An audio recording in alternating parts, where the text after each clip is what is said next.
जय हिंद, नमस्कार। आज हम जानेंगे भारतीय संविधान एवं राज्य व्यवस्था में इंडियन कॉन्स्टिट्यूशन एंड पॉलिटी में भारतीय संविधान कब बना, क्यों बना, कैसे बना और भारतीय संविधान में कितने अनुच्छेद हैं, कितने भाग हैं, कितने अनुसूचियां हैं। उस सारी बातों को जानेंगे। भारतीय संविधान के विदेशी स्रोत क्या क्या हैं, वो सारी बातों को जानेंगे। यानी कि भारतीय संविधान एवं राज्य व्यवस्था का हम यहाँ पे क्विक रिवीजन करने वाले हैं। तो चलिए शुरू करते हैं। सबसे पहले हम भारतीय संविधान यानी कि संविधान को जानते हैं। संविधान क्या होता है? तो संविधान सभी के लिए बराबर कानून को संविधान कहते हैं। देश और शासन कैसे चलेगा, उसको चलाने के लिए जिस किताब की जरूरत होती है, उस किताब को हम क्या कहते हैं? संविधान कहते हैं। संविधान में नियम उपनियम सब लिखित रूप में होते हैं, जिससे सरकार क्या करती है, जिससे सरकार चलती है। तो हमारे संविधान में अगर भाग की बात करें तो हमारे संविधान में भाग है आपको 22। हमारे संविधान में अगर अनुसूची की बात करें तो हमारे संविधान में अनुसूचियां हैं, अनुसूची है 12 और अनुच्छेद है 395। प्रथम अनुसूची की बात करें तो हमारे संविधान का जो प्रथम अनुसूची है उसमें भारत राज्यों का संघ की बात किया गया है। दूसरी अनुसूची में वेतन और तीसरी अनुसूची में शपथ। चौथी अनुसूची में राज्यसभा में सीटों की संख्या है और पांचवी अनुसूची में SC ST प्रशासन की बात है। छठी अनुसूची में पूर्वोत्तर के 4 राज्य असम, मेघालय, त्रिपुरा और मिजोरम में अनुसूचित क्षेत्र और वहां के प्रशासन की चर्चा है। आगे हम देखते हैं सातवीं अनुसूची में शक्ति का विभाजन है, जिसमें संघ सूची, राज्य सूची, समवर्ती सूची और अवशिष्ट सूची है। 4 सूचियों में संघ सूची में केवल केंद्र कानून बना सकता है, राज्य सूची में केवल राज्य कानून बना सकते हैं और समवर्ती सूची में केंद्र और राज्य दोनों कानून बना सकते हैं, लेकिन लागू या प्रभावी वही होगा जो अगर किसी सेम विषय पे अगर केंद्र कानून बना देता है तो केंद्र का लागू होगा। अवशिष्ट सूची में संघ कानून बनाते हैं, यानी कि केंद्र कानून बनाते हैं। संघ में 100 विषय है और राज्य सूची में 66 विषय थे, लेकिन वर्तमान में 61 विषय है और 5 विषय समवर्ती सूची में जोड़ दिए गए। 47 है, उसमें समवर्ती सूची में 52 विषय हो गए। अवशिष्ट सूची में जो विषय की संख्या है अनंत है, जो भी नए नए विषय आते हैं वो अवशिष्ट सूची में जोड़े जाते हैं। संघ सूची की बात करें अगर कुछ विषय की, तो उसमें सेना, जनगणना, बैंक, रेलवे इत्यादि आते हैं। राज्य सूची में कृषि, पुलिस, प्रशासन या जो लोक व्यवस्था है वो राज्य सूची का विषय। समवर्ती सूची में शिक्षा, नियोजन, मजदूर, परिवार नियोजन। अवशिष्ट सूची में साइबर, अंतरिक्ष और परमाणु ऊर्जा की बात है। 8वीं अनुसूची में 22 भाषाओं की चर्चा है। मूल रूप से हमारे संविधान में 14 भाषाएं थी। 21वें संविधान संशोधन से 1967 में सिंधी भाषा को जोड़ा गया। 71वें संविधान संशोधन 1992 से नेपाली, मणिपुरी और कोंकणी भाषा को जोड़ा गया।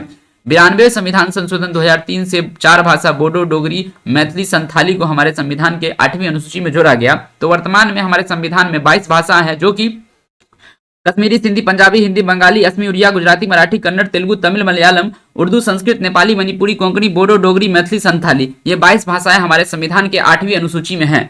उसके बाद 9वीं अनुसूची में भूमि सुधार, जमींदारी उन्मूलन एवं न्यायिक सक्रियता को जो है सो इसके लिए 9वीं अनुसूची में ये जोड़ा गया वर्ष प्रथम संविधान संशोधन 1951 के द्वारा।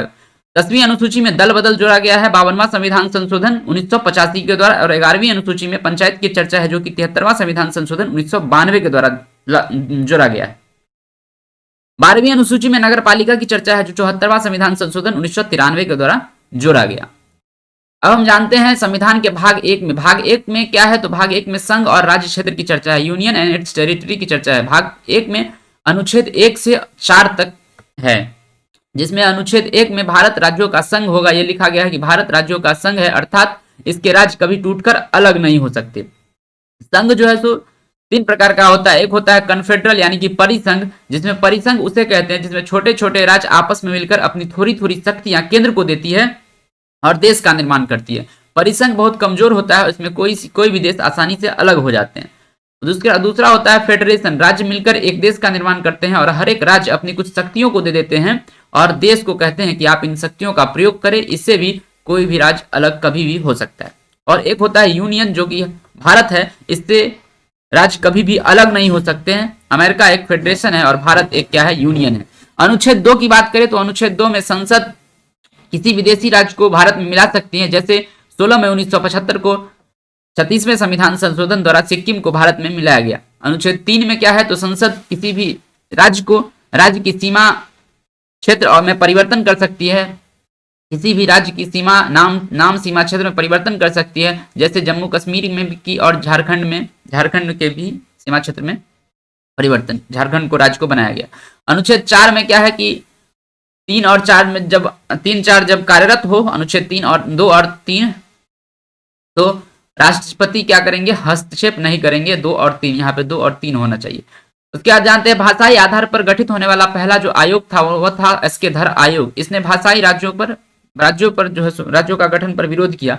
भाषाई आधार पर पहला राज्य बना था आंध्र प्रदेश। भाषाई आधार को मान्यता देने वाला जो आयोग है वह है फजल अली आयोग, जिसने 14 राज्य और 6 केंद्र शासित प्रदेश बनाए गए इस फजल अली आयोग के सिफारिशों के बाद।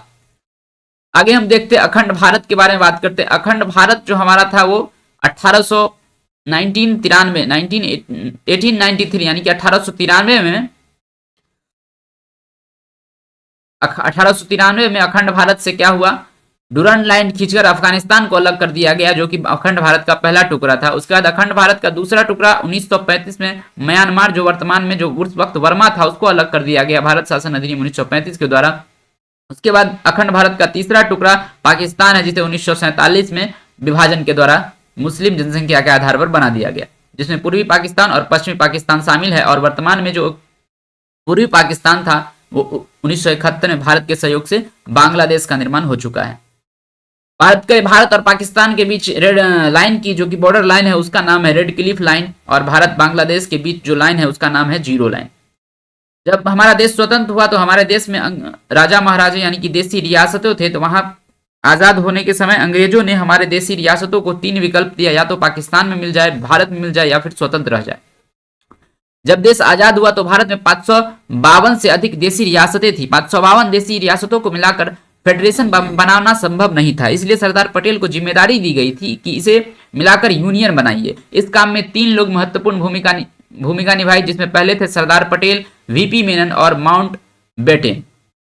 इन लोगों ने सभी राज्यों को मिलाकर विलय किया, और विलय करने के बाद 3 राज्य भारत में विलय होने के लिए तैयार नहीं हुए। जो पहला है हैदराबाद के निजाम पाकिस्तान में मिलना चाहते थे, किंतु सरदार पटेल ने ऑपरेशन पोलो करके इसे भारत में मिला लिया। उसके बाद दूसरा था जूनागढ़ गुजरात का एक रियासत था जो कि पाकिस्तान में जाना चाहता था, लेकिन सरदार पटेल ने जनमत संग्रह करा के यानी कि रेफरेंडम करा के उसे भारत में मिला लिया। तीसरा था जम्मू कश्मीर की जनता मुस्लिम थी लेकिन राजा हिंदू थे, उसका नाम था हरि सिंह। उन्होंने कहा कि हम न भारत में रहेंगे न कि पाकिस्तान में रहेंगे, हम स्वतंत्र देश बनाएंगे। तब तक पाकिस्तान कबीलियों के भेष में आतंकवादियों को घुसपैठ करा दिया था। जब हरि सिंह को यह पता लगा कि हम नहीं बच पाएंगे, तब हरि सिंह ने नेहरू के पास आए और सरदार पटेल ने 26 अक्टूबर 1947 को विलय पत्र पर हस्ताक्षर कराकर जम्मू कश्मीर को भारत में विलय करा लिया। उस समय इन सभी देशी रियासतों को मिलाकर एक भारत का निर्माण किया गया। इस भारत में 4 राज्य ABCD बनाए गए। ए राज्य में ब्रिटिश प्रोविंस को रखा गया, वह राज्य जहां अंग्रेजी शासन था। उस समय 9 राज्य वैसे थे। बी राज्य जिसे प्रिंसली स्टेट कहा गया, वह राज्य थे जिसमें देशी रियासतों का शासन था, वो भी 9 राज्य थे। उसके बाद सी जो राज्य थे जिसे कमिश्नरी कहा जाता था, वह बड़े बड़े शहर थे जहां पे अंग्रेजों का क्या था, कब्जा था, उसमें 10 राज्य थे। और जो डी राज्य है उसमें यूनियन टेरिटरी आती थी जो कि केंद्र शासित प्रदेश, जिसमें 1 राज्य थे। उसके बाद भाषाई आधार पर आयोग का गठन हुआ, जिसमें सबसे पहला जो भाषाई आधार पर गठित आयोग है उसका नाम है एसके धर आयोग। एसके धर आयोग ने भाषाई आधार पर राज्यों के गठन के लिए सबसे पहले 1948 में इसका गठन हुआ एसके धर आयोग का, किंतु इसमें भाषा के आधार पर राज्यों का गठन का विरोध किया। उसके बाद जेबीवी समिति यानी कि जवाहरलाल नेहरू, पट्टाभी सीतारमैया और सरदार पटेल की एक समिति बनाई गई। इन्होंने भी भाषाई आधार पर राज्यों के गठन का विरोध किया। 1952 में तेलुगु भाषा के लिए अलग राज्य मांग करते हुए पेट्टू श्रीरामुलु ने भूख हड़ताल पर बैठ किया। 56 दिन की अनशन के बाद उन्होंने मृत्यु को प्राप्त हो गए। जब मृत्यु को प्राप्त हो गए तो नेहरू जी 1 अक्टूबर को 1953 को तेलुगु भाषा के आधार पर पहला भाषाई राज्य आंध्र प्रदेश का गठन कर दिया, और उसके बाद भाषाई आधार पर राज्यों की मांग की होड़ लग गई। भाषाई आधार पर राज्यों को गठन के लिए 1953 में फजल अली आयोग का गठन किया गया। उसने अपनी रिपोर्ट 1956 में दिया और भाषाई आधार पर राज्यों की कानूनी मान्यता उसके बाद 7वें संविधान संशोधन से 1956 में दे दिया गया। जो ABCD राज्य थे उसे रद्द करके 14 राज्य और 6 केंद्र शासित प्रदेश बना दिए गए। बात करते हैं पेप्सू की, जिसे कहते हैं Patiala and east Punjab state union. Punjab राज्य का गठन शाह आयोग की सिफारिश पर हुआ था। शाह आयोग की बात करें तो पुनर्गठन जो शाह आयोग था उसके सिफारिश पे 18वां संविधान संशोधन 1966 हुआ था, जिसमें पेप्सू को तोड़ करके हिमालय के आधार पर हिमाचल प्रदेश, पर्वतीय क्षेत्र के आधार पर हिमाचल प्रदेश बना दिया गया। हिंदी भाषी क्षेत्र के आधार पर हरियाणा, पंजाबी के लिए पंजाब और एक यूटी जो विवादित क्षेत्र था उसे चंडीगढ़ के रूप में बना दिया गया, अलग अलग राज्य और केंद्र शासित प्रदेश। इस प्रकार भारत एक विशाल साम्राज्य था जो सिमट कर 28 राज्य और 7 केंद्र शासित प्रदेश बन गए। उसके बाद तेलंगाना राज्य जो कि 2014 में तेलंगाना राज्य का जो है जो क्या हो गया, विभाजन हो गया, तब 29 राज्य और 7 केंद्र शासित प्रदेश बन गए। लेकिन जम्मू कश्मीर का जो विशेष दर्जा छीन लिया गया, मतलब कि विशेष दर्जा खत्म कर दिया गया 2019 में, तो उसके बाद फिर उसे 2 केंद्र शासित प्रदेश में बांट दिया गया, तो 28 राज्य बच गए और 9 केंद्र शासित प्रदेश तब छीन लिया गया, तो 28 राज्य बच गए और 7 केंद्र शासित प्रदेश थे जो कि 9 हो गई। ठीक, 7 केंद्र शासित प्रदेश थे जो कि 9 हो गए, क्योंकि लद्दाख और जम्मू कश्मीर को तोड़कर 2 यूनियन टेरिटरी जम्मू कश्मीर और लद्दाख को बना दिया गया। उसके बाद दादर नगर हवेली और दमन दीव को एक कर दिया गया, तो वर्तमान में 28 राज्य और 8 केंद्र शासित प्रदेश है भारत में। अब हम बात करते हैं भाग 2 में। भाग 2 में नागरिकता की चर्चा है, जिसे अंग्रेजी में सिटीजनशिप कहते हैं। संविधान के अनुच्छेद 5 से अनुच्छेद 11 तक इसकी चर्चा है। कोई भी देश अपने मूल निवासियों को कुछ विशेष अधिकार प्रदान करता है, जिसे हम नागरिकता के नाम से जानते हैं। भारत में एक हरी नागरिकता है, जिसे हम केवल देश के नागरिक के रूप में जानते हैं। यहाँ राज्यों की नागरिकता नहीं होती है, यहाँ पे राज्यों का निवासी होता है। भारत की जो नागरिकता है, एक हरी नागरिकता, उसे ब्रिटेन से लिया गया है। नागरिकता पर पहला जो विवरण था वो अरस्तु ने प्रस्तुत किया था। भारत का नागरिक 1955 के अधिनियम पर आधारित है। भारत का नागरिकता 1955 के अधिनियम पर आधारित है और भारत की नागरिकता में पहली बार संशोधन किया गया था 1986 में। नागरिकता होने का कारण पैन कार्ड दिया जाता है, आधार कार्ड दिया जाता है और बाकी सुविधाएं दी जाती है, जो कि गैर नागरिक को उपलब्ध नहीं है। लेकिन वर्तमान में आधार कार्ड जो हमारे देश के नागरिक नहीं है, अगर वो 180 दिन से अधिक हमारे देश में रह जाते हैं, उसे भी दे दिया जाता है। तो नागरिकता के प्रमाणन से आधार कार्ड को हटा दिया गया। नागरिकता कानून संसद गृह मंत्रालय बनाती है। नागरिकता संबंधी जो भी कानून है गृह मंत्रालय बनाती है। अनुच्छेद 5 में क्या लिखा हुआ है, तो अनुच्छेद 5 में लिखा हुआ है संविधान के प्रारंभ में दी गई नागरिकता, अर्थात जब इस संविधान बना था तब कुछ लोग, जो सभी लोगों को, हमारे देश के सभी लोगों को नागरिकता दी गई, उस समय अनुच्छेद 5 के द्वारा जो भारत में थे उस सभी को नागरिकता दी गई। अनुच्छेद 6 में लिखा हुआ है कि पाकिस्तान से भारत आए लोगों को नागरिकता दी जाएगी, किंतु वह संविधान बनने के बाद आएंगे तो नागरिकता नहीं मिलेगी। यानी कि परमिट रूल लागू कर दिया गया था 19 जुलाई 1948 को। अनुच्छेद 7 में लिखा हुआ है स्वतंत्रता के बाद भारत से पाकिस्तान चले गए ऐसे व्यक्ति जो संविधान बनाने से पहले लौट आए, उन्हें भारत की नागरिकता दी जाएगी। अनुच्छेद 8 में क्या लिखा हुआ है, अनुच्छेद 8 में विदेशी भ्रमण एवं नौकरी करने भारत से बाहर जाने पर नागरिकता समाप्त नहीं होगी। अनुच्छेद 9 में लिखा हुआ है कि विदेशी नागरिकता लेने पर भारत की नागरिकता स्वतः समाप्त हो जाएगी। अनुच्छेद 10 में लिखा हुआ है भारत की नागरिकता तब तक बनी रहेगी जब तक कि वह कोई देश विरोधी कार्य न करे। अनुच्छेद 11 में चर्चा है कि नागरिकता संबंधी कानून संसद बनाती है और संसद भी यह जिम्मेदारी गृह मंत्रालय को दे देती है। आगे है नागरिकता लेने की विधियां कितने हैं, तो नागरिकता लेने की 5 विधियां हैं भारत में, जिसमें है पहला है वंश के आधार पर, जन्म के आधार पर, किसी क्षेत्र को मिलाने के आधार पर, जैसे सिक्किम के लोगों को दिया गया। पंजीकरण में 7 साल में नागरिकता मिल जाती है और देशीकरण में 10 साल में। उसके बाद जानते हैं एनआरआई क्या होता है, जिसे नॉन रेसिडेंट इंडियन के नाम से जानते हैं। वह नागरिक जो वर्तमान में भारत में नहीं रह रहा है लेकिन वो भारत का नागरिक है, वह विदेश में 6 माह से ज्यादा पढ़ाई के लिए या नौकरी के लिए चला गया, वो एनआरआई कहलाता है, यानी कि नॉन रेसिडेंट इंडियन कहलाता है। उसके बाद ओसीआई जो कि ओवरसीज इंडियन सिटीजन होते हैं, वो क्या है, तो इसे 2005 में ओवरसीज इंडियन सिटीजन ओआईसी जो ओसीआई जो कार्ड होता है, overseas citizen of India, OCI, 2005 में इसको लॉन्च किया गया था। लक्ष्मीमल सिंधवी समिति द्वारा इसे जोड़ा गया था। ये बड़े बड़े उद्योगपतियों को दिया जाता है जो विदेशी नागरिकता ग्रहण कर ली है। इसे नागरिकता को प्राप्त करने वाला व्यक्ति बिना वीजा भारत में आ सकता है। नोट देख लेते हैं। देश विरोधी काम या पागल हो जाने पर या दूसरे राष्ट्र के प्रभाव में आ जाने पर गृह मंत्रालय द्वारा भारत की नागरिकता समाप्त कर दी जाती है। अब जानते हैं वीजा क्या होता है। किसी दूसरे देश में जाने के लिए अनुमति की आवश्यकता होती है, इस अनुमति को ही वीजा कहते हैं। बिना वीजा किसी दूसरे देश में प्रवेश नहीं कर सकते हैं, लेकिन भारत के कई मित्र राष्ट्र के देशों में आप बिना वीजा यानी कि वीजा ऑन अराइवल पे आप जा सकते हैं। पासपोर्ट क्या होते हैं? अपने देश को छोड़कर किसी दूसरे देश में जाने के लिए खुद अपने देश से अनुमति लेनी होती है, जिसे पासपोर्ट कहते हैं। पासपोर्ट का जो इशू है वो भारत के राष्ट्रपति द्वारा किया जाता है। इसके बाद जानते हैं सीए यानी कि सिटीजनशिप अमेंडमेंट एक्ट 2019 के बारे में। नागरिकता संशोधन अधिनियम 2019 में यह कहा गया कि भारत का जो संसद है वो 1955 के नागरिकता कानून में संशोधन कर रही है, और 31 दिसंबर 2014 के पहले यदि पाकिस्तान, अफगानिस्तान और बांग्लादेश से धार्मिक प्रताड़ना वाले अल्पसंख्यक जो हिंदू, बौद्ध, सिख, जैन और पारसी एवं ईसाई को आ गए हैं तो उसे भारत में नागरिकता दे दी जाएगी। इस विधेयक में भारतीय नागरिकता को प्राप्त करने के लिए कुल आवश्यक 11 वर्ष तक भारत में रहने की शर्त में छूट दे दी गई है, और इस अवधि को केवल 5 वर्ष भारत में रहने की शर्त में बदल दिया गया है। 20 दिसंबर 2019 को पाकिस्तान के 7 शरणार्थियों को भारतीय नागरिकता देकर इस अधिनियम को लागू कर दिया गया।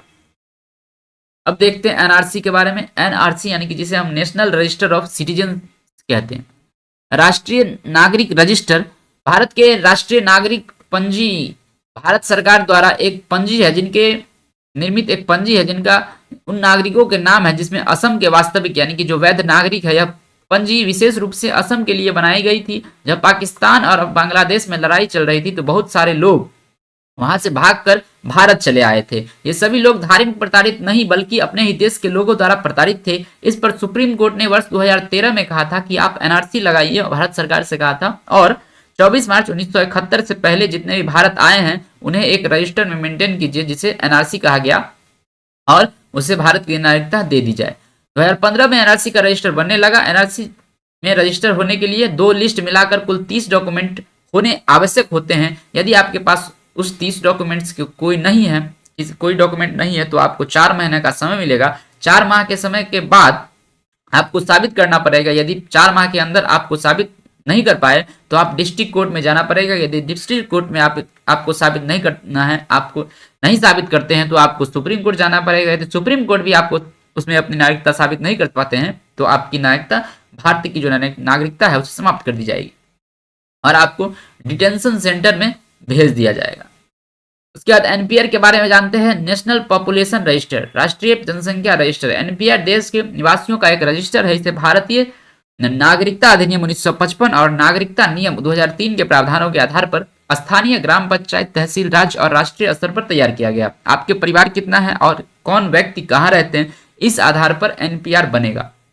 इससे जनसंख्या की गणना, एनपीआर के बाद जनगणना का सही आंकड़ा मिलेगा। अब हम जानते हैं भाग 3 के बारे में। भाग 3 में मूल अधिकार की चर्चा है जिसे अंग्रेजी में हम फंडामेंटल राइट कहते हैं।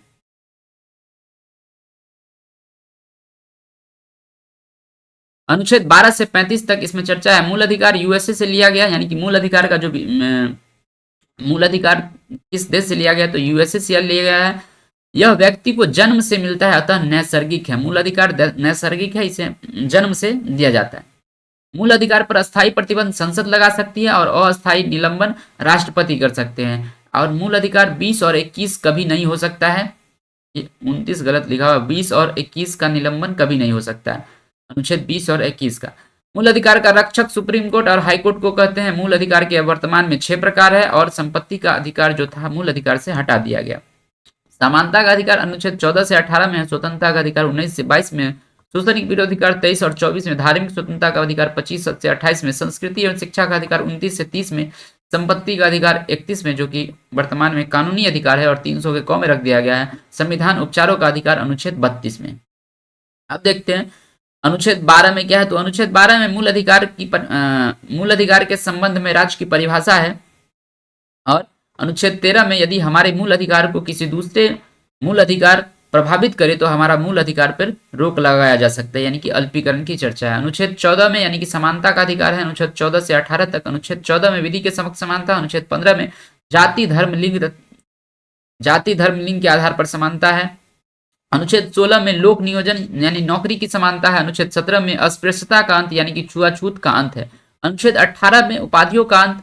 उसके बाद स्वतंत्रता का अधिकार अनुच्छेद 19 से 22 तक है, जिसमें अनुच्छेद 19 में अभिव्यक्ति की स्वतंत्रता, आरटीआई, प्रेस, झंडा फहराने की, बोलने की स्वतंत्रता और विदेश भ्रमण की स्वतंत्रता है।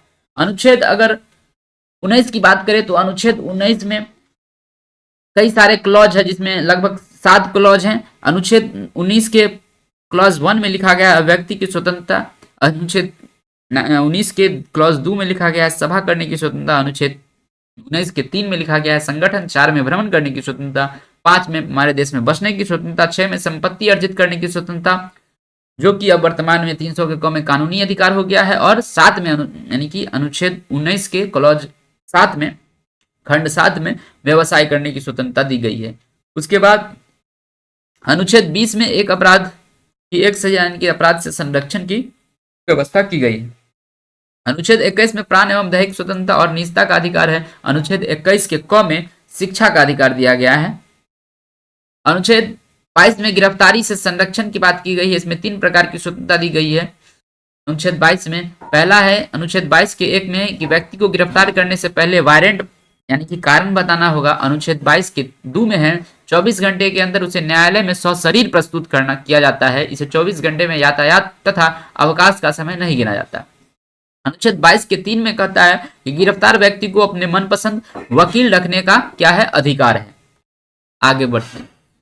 निवारक निरोध और प्रिवेंटिव डिटेंशन जिसे कहते हैं, इसकी चर्चा अनुच्छेद 22 के 4 में दी गई है। इसका उद्देश्य किसी व्यक्ति को सजा देना नहीं बल्कि अपराध करने से रोकना है। इस कानून के तहत पुलिस शक के आधार पर किसी भी व्यक्ति को बिना कारण बताए अधिकतम 3 महीने तक गिरफ्तार या नजरबंद कर सकती है। बात करें नजरबंद की, तो किसी व्यक्ति को जब समाज से मिलने नहीं दिया जाता है तो उसे नजरबंद कहते हैं। नजरबंद होटल, आवास या जेल कहीं भी हो सकता है। भारत में प्रमुख निवारक निरोध जो अधिनियम है वो निम्नलिखित है। पहला है निवारक निरोध अधिनियम 1950। यह भारत का पहला निवारक निरोध अधिनियम है। 31 दिसंबर 1972 में इसे समाप्त कर दिया गया। दूसरा है मीसा, जिसे maintenance of internal security act कहा गया था। इसे 1971 में लाया गया किंतु सर्वाधिक दुरुपयोग के कारण इसे 1978 में समाप्त कर दिया गया। उसके बाद तीसरा है राष्ट्रीय सुरक्षा कानून NSA रासू का, जिसे 1980 में लाया गया और यह अभी तक लागू है। यह वर्तमान में सबसे खतरनाक अधिनियम है। इसके तहत पुलिस एनकाउंटर भी कर देती है। उसके बाद है टाडा यानी कि टेररिस्ट एंड डिस्ट्रप्टिव एक्टिविटीज, जिसे 1985 में लाया गया एवं आतंकवाद के विरुद्ध इसे लाया गया था। इसके दुरुपयोग होने के कारण इसे 23 मई 1995 को समाप्त कर दिया गया। उसके बाद था पोटा अधिनियम यानी कि प्रिवेंशन ऑफ टेररिज्म एक्ट।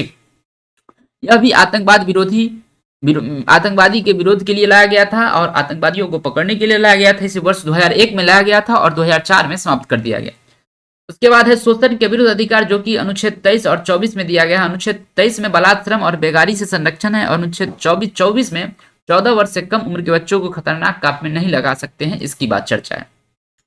धार्मिक स्वतंत्रता की बात अनुच्छेद 25 अंतःकरण की स्वतंत्रता और धार्मिक स्वतंत्रता है। अनुच्छेद 26 में इसमें सामूहिक धार्मिक स्वतंत्रता है। इसी के तहत यज्ञ, हवन, सड़क पर नमाज आदि पढ़ने की अनुमति दी जाती है। अनुच्छेद 27 में धार्मिक कार्य के लिए रखा धन पर टैक्स नहीं लगता है, इसकी चर्चा। अनुच्छेद 28 में कहा गया है कि सरकारी धन से चल रहे संस्थान में धार्मिक शिक्षा नहीं दी जाएगी।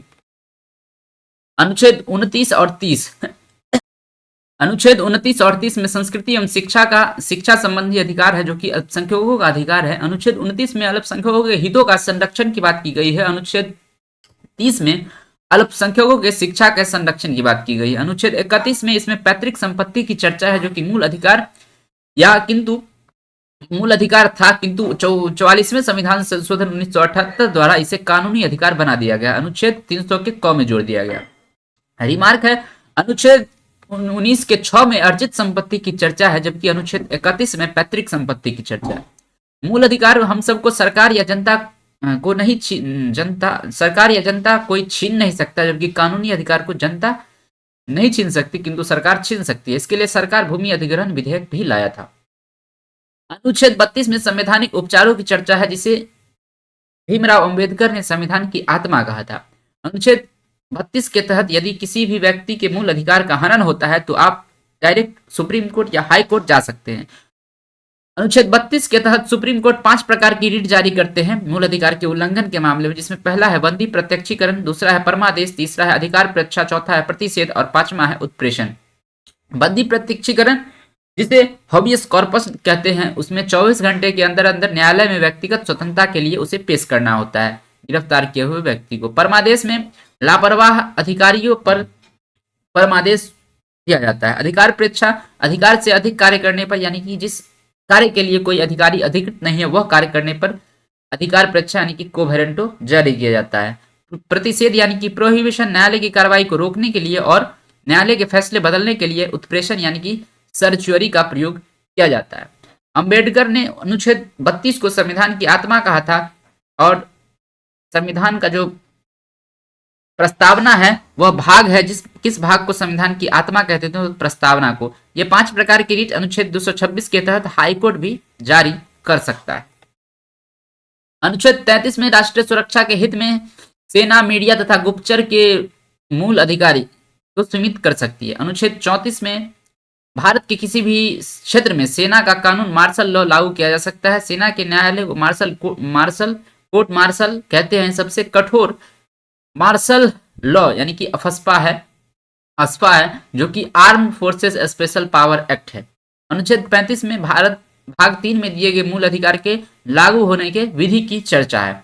मूल अधिकार को 7 श्रेणियों में बांटा गया था, किंतु वर्तमान में 6 श्रेणियों में बांटा गया है, जिसमें पहला है समता का अधिकार, दूसरा है स्वतंत्रता का अधिकार, तीसरा है शोषण के विरुद्ध अधिकार, चौथा है धार्मिक स्वतंत्रता का अधिकार, पांचवा है संस्कृति एवं शिक्षा का अधिकार, छठा है संपत्ति का अधिकार जो कि समाप्त हो चुका है, अभी मूल अधिकार से हटा दिया गया है, और सातवां था संवैधानिक उपचारों का अधिकार।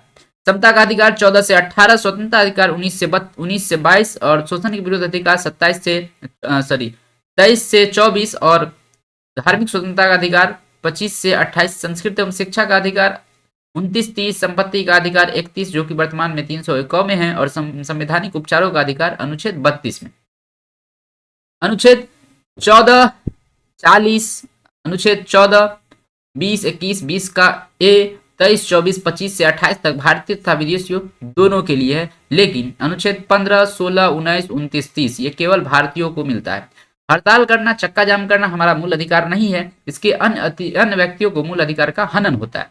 स्थानीय अस्थायी आवास, अनिवार्य रोजगार मूल अधिकार नहीं है। वोट डालने का अधिकार राजनीतिक अधिकार है, बल्कि मूल अधिकार नहीं है। मूल अधिकार को कुछ समय के लिए राष्ट्रपति निलंबित कर सकते हैं। मूल अधिकार को अस्थायी रूप से प्रतिबंधित संसद करती है। मूल अधिकार का रक्षक सुप्रीम कोर्ट अनुच्छेद 32 के तहत और हाई कोर्ट अनुच्छेद 226 के तहत करती है। भाग 4 को देखते हैं। भाग 4 में राज्य के नीति निर्देशक तत्व की बात चर्चा है, जो अनुच्छेद 36 से 51 तक है। राज्य के नीति निर्देशक तत्व यानी कि डीपीएसपी को आयरलैंड के संविधान से लिया गया था और आयरलैंड ने इसे स्पेन से लिया था। डीपीएसपी शासन के लिए अनिवार्य होती है। यह कल्याणकारी तथा आर्थिक लोकतंत्र के लिए है। केटी शाह ने डीपीएसपी को उस चेक के समान कहा जिस पर भुगतान बैंक अपनी इच्छा अनुसार करता है। अनुच्छेद 36 की बात करें तो अनुच्छेद 36 में राज्य शब्द जो कि डीपीएसपी के लिए राज्य शब्द की परिभाषा है, और अनुच्छेद 37 में यह न्यायालय में परिवर्तनीय नहीं है और वाद योग्य नहीं है, इसकी चर्चा है। अनुच्छेद 38 की बात करें तो अनुच्छेद 38 में डीपीएसपी राज्य लोक कल्याण की अभिवृद्धि के लिए है, ऐसी बात की गई है। सामाजिक व्यवस्था बनाएगा, ऐसी बात की गई है। अनुच्छेद 39 में स्त्री पुरुष को समान वेतन की चर्चा है। अनुच्छेद 39 के क में निःशुल्क विधि सहायता। अनुच्छेद 40 में पंचायत की चर्चा है। अनुच्छेद 41 में कुछ दशाओं में सरकारी सहायता की चर्चा है। अनुच्छेद 42 में मनोचित दशा एवं प्रसूति सहायता की चर्चा है। अनुच्छेद 43 में निर्वाह योग्य मजदूरी की बात है। अनुच्छेद 43 के क में उद्योग प्रबंधन में कामगारों की भागीदारी की चर्चा है। अनुच्छेद 44 में समान नागरिक संहिता की चर्चा है, अर्थात सभी धर्मों के लिए विवाह एवं तलाक के नियम समान रहने की चर्चा है। अनुच्छेद 45 में कहा गया है कि 6 वर्ष से कम आयु के बच्चों के स्वास्थ्य का ध्यान सरकार रखेगी। अनुच्छेद और 6 से 14 वर्ष के आयु के बच्चों का निःशुल्क शिक्षा में सरकार की जिम्मेदारी है। शिक्षा के अधिकार को मूल अधिकार 21 के क में जोड़ दिया गया 86वें संविधान संशोधन 2002 के द्वारा। अनुच्छेद 46 में एससी एसटी ओबीसी के लिए विशेष आरक्षण की बात की गई है। अनुच्छेद 47 में शराब पर प्रतिबंध, पोषायुक्त आहार की जो उपलब्धता है वो सरकार कराएगी, इसकी चर्चा है। लेकिन डीपीएसपी क्या है, वाद योग्य नहीं है, यानी कि प्रवर्तनीय नहीं है, इसके लिए आप कोर्ट नहीं जा सकते हैं। अनुच्छेद 48 में कृषि पशुपालन एवं पशु हत्या पर बैन है। अनुच्छेद 48 के क में पर्यावरण तथा वन जीव की रक्षा करना सरकार की जिम्मेदारी होगी, ऐसा लिखा गया है। अनुच्छेद 49 में राष्ट्रीय स्मारकों की रक्षा करना भी राज्य की जिम्मेवारी है। अनुच्छेद 50 में कार्यपालिका और न्यायपालिका को अलग किया गया। अनुच्छेद 51 में अंतर्राष्ट्रीय शांति की बात की गई है। भाग 4 के क में मूल कर्तव्य की बात की गई, जो कि अनुच्छेद 51 के क में है। प्रारंभ में मूल कर्तव्य 0 थे, वर्तमान में मूल कर्तव्य 11 है, और 42वें संविधान संशोधन 1976 के द्वारा 10 मूल कर्तव्य सरदार स्वर्ण सिंह समिति की सिफारिश पर जोड़े गए। 86वें संविधान संशोधन 2002 के द्वारा एक मूल कर्तव्य को जोड़ा गया। उसके बाद वर्तमान में 11 मूल कर्तव्य हो गए। रिमार्क है, मूल कर्तव्य रूस से लिया गया यानी कि सोवियत संघ से लिया गया, यह दंडनीय नहीं है। यदि सरकार डीपीएसपी को पूरा नहीं करती है तो उसके लिए भी आप मतलब कि कोर्ट नहीं जा सकते हैं, और व्यक्तिगत के लिए अगर मूल कर्तव्य को कोई व्यक्ति फॉलो नहीं करता है तो उसके लिए भी कोई दंड की उपलब्धता नहीं है। आगे हम देखते हैं मूल अधिकार और नीति निर्देशक तत्व में अंतर क्या है। तो मूल अधिकार यूएसए से लिया गया है और नीति निर्देशक तत्व जो कि नीति निर्देशक तत्व है डीपीएसपी, उसे आयरलैंड से लिया गया। मूल अधिकार भाग 3 में है, नीति निर्देशक तत्व भाग 4 में है। मूल अधिकार नैसर्गिक है अर्थात जन्म से मिल जाता है, और नीति निर्देशक तत्व नैसर्गिक नहीं है, इसके लिए सरकार इसे लागू करने के नैसर्गिक नहीं है, सरकार इसे लागू करने के लिए बाध्य भी नहीं है। मूल अधिकार न्यायालय द्वारा परिवर्तनीय और वाद योग्य है। नीति निर्देशक तत्व यानी कि डीपीएसपी न्यायालय द्वारा परिवर्तनीय और वाद योग्य नहीं है। सरकार की शक्तियों को घटा देता है मूल अधिकार, अर्थात ऋणात्मक है। नीति निर्देशक यानी कि डीपीएसपी सरकार के अधिकार को बढ़ा देता है, अर्थात धनात्मक है। मूल अधिकार इसके पीछे कानूनी मान्यता है, नीति निर्देशक के पीछे राजनीतिक मान्यता है। मूल अधिकार निलंबित हो सकता है और नीति निर्देशक निलंबित होने की कोई सवाल ही नहीं उठता। मूल अधिकार व्यक्ति के भलाई के लिए और नीति निर्देशक समाज की भलाई के लिए। अब बात करते हैं हमारे संविधान में दिए गए 11 मूल कर्तव्यों के बारे में, जो कि भाग 4 के क में दिया गया है। भाग 4 के क में मूल कर्तव्य 51 के क अनुच्छेद है। इसमें पहला मूल कर्तव्य है कि संविधान का पालन करना, उसके आदर्श संस्था जैसे सुप्रीम कोर्ट, हाई कोर्ट, राष्ट्रीय ध्वज, प्रतीक, राष्ट्रीय गान का सम्मान करना। दूसरा मूल कर्तव्य है कि राष्ट्रीय आंदोलन को प्रेरित करने वाले आदर्शों का पालन करना, यानी कि नारों का पालन करना। तीसरा मूल कर्तव्य है देश की संप्रभुता यानी कि दबाव रहित शासन, एकता और अखंडता को बनाए रखना। चौथा मूल कर्तव्य है देश की रक्षा करना तथा राष्ट्र की सेवा करना। पांचवा मूल कर्तव्य है देश के लोगों में नम्रता, मेल मिलाप, भाईचारे बनाए रखना। छठा मूल कर्तव्य है देश की समृद्धि तथा गौरवपूर्ण समृद्धि की रक्षा करना। सातवां मूल कर्तव्य वैज्ञानिक दृष्टिकोण अपनाना। आठवां मूल कर्तव्य है पर्यावरण, वन तथा वन्यजीव की रक्षा करना। नौवां मूल कर्तव्य है सार्वजनिक सरकारी संपत्ति की रक्षा करना। 10वां मूल कर्तव्य है व्यक्तिगत तथा सामूहिक भलाई के लिए तैयार रहना। 11वां मूल कर्तव्य है अभिभावकों के लिए कि 6 से 11 वर्ष तक के बच्चों के लिए अभिभावकों का यह कर्तव्य होगा कि वो अपने बच्चों को प्राथमिक शिक्षा का उपलब्ध कराए। आगे हम देखेंगे भाग 5 को। भाग 5 में संघ की चर्चा है, जिसमें अनुच्छेद 52 से 151 तक लगभग क्या पूरी 100 अनुच्छेद है। भाग 5 में संघ की चर्चा है और इसमें 100 अनुच्छेद है। जिसमें सबसे पहले प्रेसिडेंट को देखते हैं, जिसमें 52 से 61 तक राष्ट्रपति की चर्चा है। अनुच्छेद 52 में राष्ट्रपति के पद, अनुच्छेद 53 में राष्ट्रपति का कार्यपालिका का प्रधान होना, अनुच्छेद 54 में निर्वाचन, अनुच्छेद 55 में राष्ट्रपति का कोटा, अनुच्छेद 56 में राष्ट्रपति का कार्यकाल, अनुच्छेद 57 में दोबारा निर्वाचन, अनुच्छेद 58 में राष्ट्रपति की योग्यता, अनुच्छेद 59 में राष्ट्रपति की दशा और अनुच्छेद 60 में राष्ट्रपति का शपथ, अनुच्छेद 61 में राष्ट्रपति पर महाभियोग। अनुच्छेद 52 को अब देख लेते हैं विस्तृत रूप से। राष्ट्रपति का पद ब्रिटेन से लिया गया है। राष्ट्रपति भवन रायसीना की पहाड़ी दिल्ली में है, जो कि एडविन लुटियन और बेकर ने बनाया है। अनुच्छेद 53 में राष्ट्रपति कार्यपालिका का औपचारिक प्रधान होगा, ऐसा लिखा गया, जबकि वास्तविक प्रधानमंत्री होते हैं। अनुच्छेद 54 में राष्ट्रपति के निर्वाचन की बात की गई है। राष्ट्रपति का निर्वाचक एक निर्वाचन मंडल द्वारा किया जाता है, जिसमें लोकसभा, राज्यसभा और विधानसभा के निर्वाचित सदस्य भाग लेते हैं। मनोनीत सदस्य तथा विधान परिषद के सदस्य भाग नहीं लेते। राष्ट्रपति का निर्वाचक अनुपातिक पद्धति द्वारा एकल संक्रमणीय अप्रत्यक्ष प्रणाली से गुप्त मतदान होता है, जबकि सीएम अगर विधान परिषद का हो तो वह भी मतदान में भाग नहीं लेगा।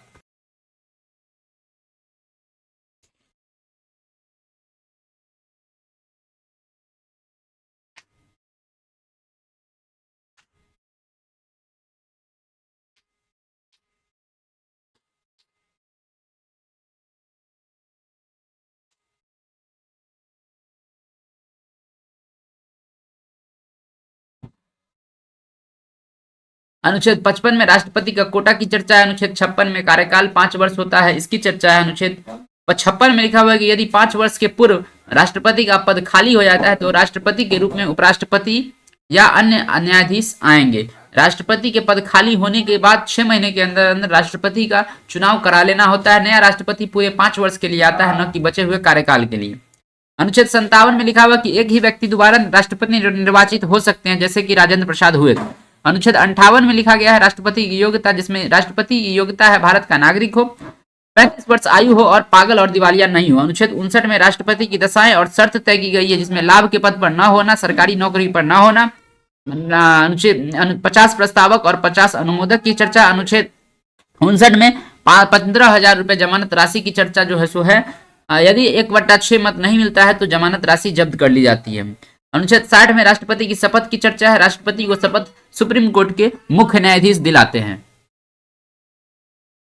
अब देखते हैं राष्ट्रपति की शक्तियों के बारे में। राष्ट्रपति की सबसे पहले न्यायिक शक्ति देखते हैं। अनुच्छेद 72 के अंतर्गत राष्ट्रपति की क्षमा शक्तियां आती है। राष्ट्रपति क्षमा करने के लिए पूर्व गृह मंत्रालय से सलाह लेती है और 5 प्रकार की से सजा को माफ कर सकती है। पहला है क्षमा। जब राष्ट्रपति किसी व्यक्ति को सजा पूरी तरीके से माफ कर देती है तो उसे हम क्षमा कहते हैं। दूसरा है लघुकरण। इसमें राष्ट्रपति सजा की प्रकृति को बदलते हैं किंतु समय नहीं घटाते। जैसे फांसी की सजा को आजीवन कारावास 10 साल तक कठोर कारावास में बदल सकती है, लेकिन 10 साल साधारण फांसी की सजा को आजीवन कारावास 10 साल की कठोर कारावास को 10 साल साधारण कारावास में बदल सकते हैं। लघुकरण में प्रकृति बदल देते हैं।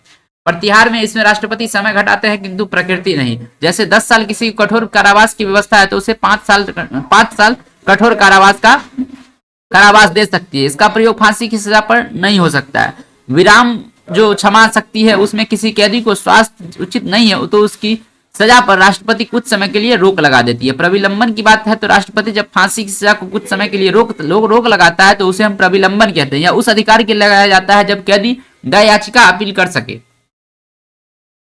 नोट में है कि राष्ट्रपति सिविल कोर्ट तथा सेना के कोर्ट दोनों की सजा माफ कर सकते हैं, जबकि राज्यपाल सिविल कोर्ट और मार्शल कोर्ट यानी कि सेना के कोर्ट को सजा को माफ नहीं कर सकती है। राज्यपाल मौत की सजा को भी माफ नहीं कर सकते हैं। राज्यपाल किसी भी सजा को माफ करता है किंतु फांसी और सेना की सजा और मौत की सजा को माफ नहीं कर सकते। अमेरिकी राष्ट्रपति सेना की सजा को भी माफ नहीं कर सकती है, लेकिन भारत के राष्ट्रपति सेना की सजा और जो व्यक्तिगत किसी को फांसी की सजा उसको भी माफ कर सकती है। सैन्य शक्ति में यह तीनों सेनाओं का प्रधान होता है राष्ट्रपति। अतः किसी भी देश से युद्ध या युद्ध विराम की जो घोषणा है वो राष्ट्रपति करते हैं। राजनीतिक शक्ति के अंतर्गत यह भारत के राजदूत को विदेश में भेजता है तथा विदेशी राजदूत को भारत में आने की अनुमति देता है। विदेश जाने वाले मंत्री राष्ट्रपति से अनुमति लेकर विदेश जाते हैं। अब देखते हैं राष्ट्रपति की आपातकालीन शक्तियां। अनुच्छेद 52 में राष्ट्रीय आपात की चर्चा है। जब किसी विदेशी आक्रमण हो जाए, सशस्त्र विद्रोह हो जाए या तो मंत्रिमंडल के लिखित सिफारिश पर राष्ट्रपति राष्ट्रीय आपात की घोषणा करते हैं। घोषणा के 30 दिन के अंदर संसद के दोनों सदनों द्वारा राष्ट्रीय आपात का अनुमोदन कराना आवश्यक है। यदि राज्यसभा कर दिया तथा लोकसभा भंग है तो नई लोकसभा 30 दिन के अंदर उसे अनुमोदन करना होगा। दोनों सदनों में अनुमोदन मिलने के बाद 6 माह तक राष्ट्रीय आपात लग सकता है और उसे अनंत काल तक बढ़ाया जा सकता है। यदि राष्ट्रपति बिना मंत्रिमंडल सिफारिश के आपात लागू कर देता है तो इसकी चुनौती सुप्रीम कोर्ट में दी जा सकती है। राष्ट्रीय आपातकाल के प्रभाव को देखते हैं। सबसे पहला प्रभाव है इसमें मूल अधिकार स्थगित कर दिए जाते हैं। देश की संघीय ढांचा जो फेडरल स्ट्रक्चर है वो प्रभावित हो जाती है। अनुच्छेद 352 जब लागू होता है तो अनुच्छेद 358 स्वतः लागू हो जाता है और दी गई विभिन्न प्रकार की जो स्वतंत्रता है वो स्थगित हो जाती है। अनुच्छेद 359 में आपातकाल के दौरान राष्ट्रपति को यह अधिकार देता है कि वह अनुच्छेद 20 और 21 को छोड़कर किसी भी मूल अधिकार को स्थगित कर दे। राज्य सरकार शक्ति विहीन हो जाती है और संसद राज्य की सूची में कानून बना सकता है, किंतु यह प्रभावी केवल 1 साल के लिए रहता है। अनुच्छेद 352 में पहली बार मंत्रिमंडल शब्द कर चर्चा हुआ है। अब तक 3 बार राष्ट्रीय आपात लग चुके हैं। 1962 में चीन युद्ध के दौरान, 1971 में बांग्लादेश संकट के दौरान, 1975 में आंतरिक अशांति के हवाला देकर के। इसमें लोकसभा का कार्यकाल 1 वर्ष तक बढ़ाया जा सकता है या बढ़ा दिया जाता है। आगे देखते हैं राष्ट्रीय आपात या राजकीय आपात या राष्ट्रपति शासन, जिसकी चर्चा अनुच्छेद 356 में है। जब तक यह तब लाया जाता है जब राष्ट्रपति राज्य का संवैधानिक ढांचा विफल हो जाए। अनुच्छेद 356 में कहा गया है कि प्रत्येक संविधान के अनुरूप शासन, प्रत्येक राज्य में संविधान के अनुरूप प्रशासन चलेगी, अर्थात बहुमत की सरकार द्वारा ही शासन चलेगा। अनुच्छेद 365 में कहा गया कि राज्य केंद्र सरकार के दिशा निर्देशों का पालन करेगी। यदि 356 या 365 का कोई भी राज्य उल्लंघन करेगा तो राज्यपाल की सूचना पर मंत्रिमंडल की सिफारिश पर उस राज्य में राष्ट्रपति शासन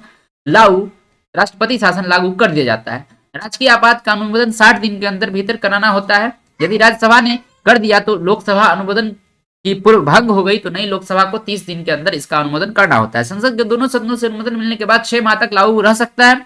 6 माह करके राष्ट्रपति शासन को अगले 3 साल तक बढ़ाया जा सकता है। अब बात स्वरूप जम्मू कश्मीर में राजकीय आपात 3 साल से अधिक तक लगी हुई है, क्योंकि 3 वर्ष के बाद संसद संसद से अनुमति लेनी होती है। पहली बार राजकीय आपात पेप्सू राज्य यानी कि जो Patiala and east Punjab union थे उसमें 1952 में इसी में लगाया गया था। राजकीय आपात का प्रभाव की बात करें तो राजकीय आपात का प्रभाव होता है सबसे पहले राज्य की सारी शक्तियां राज्यपाल के पास चली जाती है, मुख्यमंत्री शक्ति विहीन हो जाते हैं और राज्य की विधायी शक्तियां राज्य की विधायी शक्तियां सब संसद के पास चली जाती हैं। राज्य का बजट संसद प्रस्तुत करता है और राजकीय आपात के दौरान हाईकोर्ट में कार्य प्रभावित नहीं होते हैं।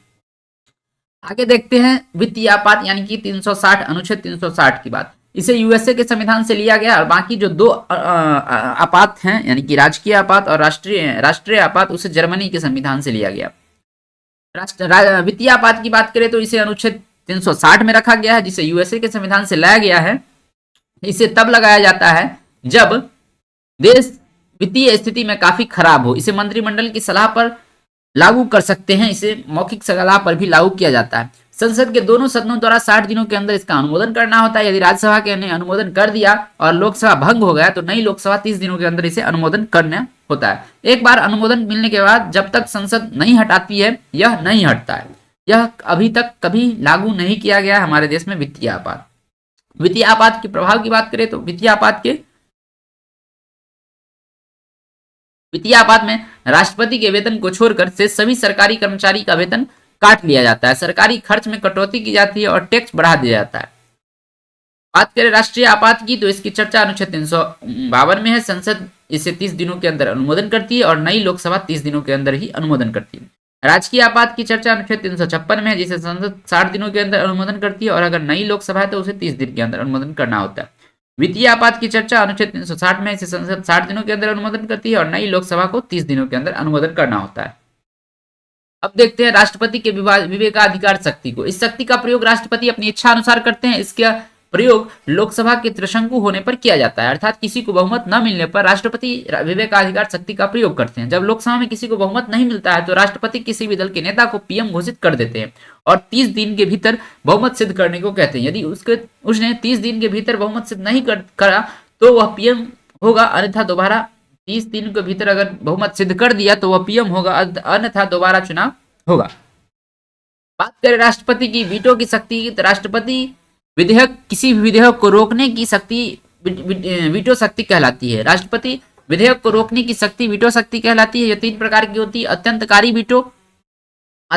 वीटो, निलंबकारी वीटो और पॉकेट वीटो। अत्यंतकारी वीटो में जब राष्ट्रपति विधेयक को पूरी तरह रद्द कर देते हैं तो उसे अत्यंतकारी वीटो कहते हैं। अब यह समाप्त हो चुका है भारत में। निलंबकारी वीटो राष्ट्रपति जब एक बार पुनर्विचार के लिए लौटाते हैं किसी विधेयक को तब उसे निलंबकारी वीटो कहते हैं। पॉकेट वीटो जेबी वीटो जब राष्ट्रपति किसी विधेयक पर न अपना हस्ताक्षर करे और न ही इसे पुनर्विचार के लिए लौटाए बल्कि उसे अपने ही पास रख ले तो इसे पॉकेट वीटो कहते हैं।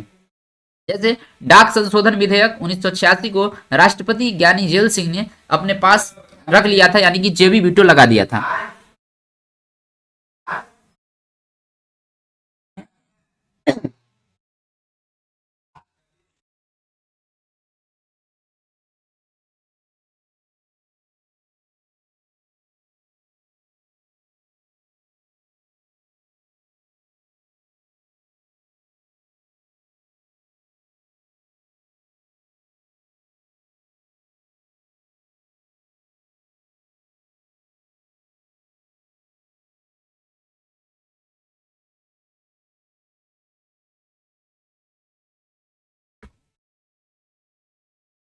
अब देखते हैं राष्ट्रपति के विशेषाधिकार शक्ति। राष्ट्रपति पर दीवानी मुकदमा चलाया जा सकता है किंतु फौजदारी मुकदमा उसके कार्यकाल के दौरान नहीं चलाया जा सकता। कार्यकाल समाप्ति होने के बाद चलाया जा सकता है, अर्थात वह अनुच्छेद 14 का उल्लंघन है। राष्ट्रपति किसी भी केंद्रीय विश्वविद्यालय के महाकुलाधिपति होते हैं। अनुच्छेद 61 में राष्ट्रपति के महाभियोग की चर्चा है।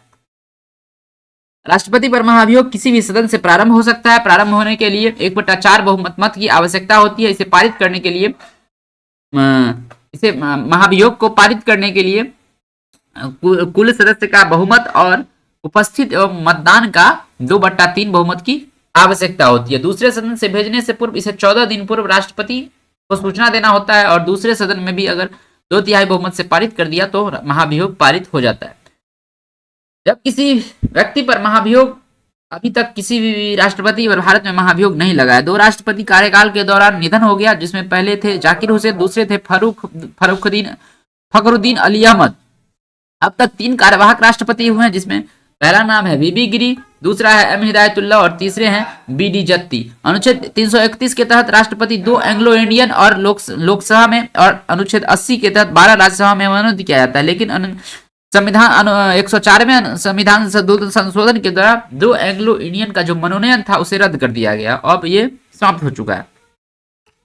राष्ट्रपति तीनों सेनाओं का प्रमुख होता है। अनुच्छेद 72 के तहत राष्ट्रपति क्षमादान शक्ति है जो गृह मंत्रालय की सिफारिश पर होता है। विदेश में राजदूत की नियुक्ति राष्ट्रपति करते हैं। यदि लोकसभा किसी भी बहुमत न मिले, त्रिशंकु हो जाए, तो किसी भी को राष्ट्रपति पीएम की शपथ दिला देते हैं और 30 दिन के भीतर बहुमत सिद्ध करने को कहते हैं। अब बात करते हैं उपराष्ट्रपति की। उपराष्ट्रपति की चर्चा हमारे संविधान के अनुच्छेद 63 में है। उपराष्ट्रपति का जो ट्रिक है याद करने के लिए वो है उसरा नहीं का चूस। उसरा यानी कि उसरा अनुच्छेद 63 में उपराष्ट्रपति के पद की चर्चा, अनुच्छेद 64 में सभापति की यह राज्यसभा का सभापति होगा, इसकी चर्चा, अनुच्छेद 65 में उपराष्ट्रपति कार्यवाहक राष्ट्रपति होगा, इसकी चर्चा, अनुच्छेद 66 में उपराष्ट्रपति का निर्वाचन की चर्चा, अनुच्छेद 67 में उपराष्ट्रपति के कार्यकाल की चर्चा, अनुच्छेद 68 में राष्ट्रपति के चुनाव के समय की चर्चा, अनुच्छेद 69 में उपराष्ट्रपति के शपथ की चर्चा, अनुच्छेद 63 में उपराष्ट्रपति का पद की चर्चा जो कि यूएसए से लिया गया, अनुच्छेद 64 में उपराष्ट्रपति राज्यसभा का सभापति होगा, यानी कि वह राज्यसभा का सदस्य नहीं होता लेकिन राज्यसभा का सभापति होता है उपराष्ट्रपति।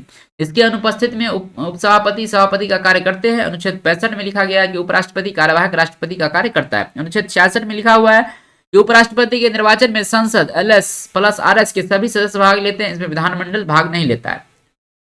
उपराष्ट्रपति की योग्यता की बात करें तो उपराष्ट्रपति की जो योग्यता है वो भारत का नागरिक होना चाहिए, 35 वर्ष की आयु होना चाहिए, पागल और दिवालिया नहीं होना चाहिए, लाभ के पद पर न हो।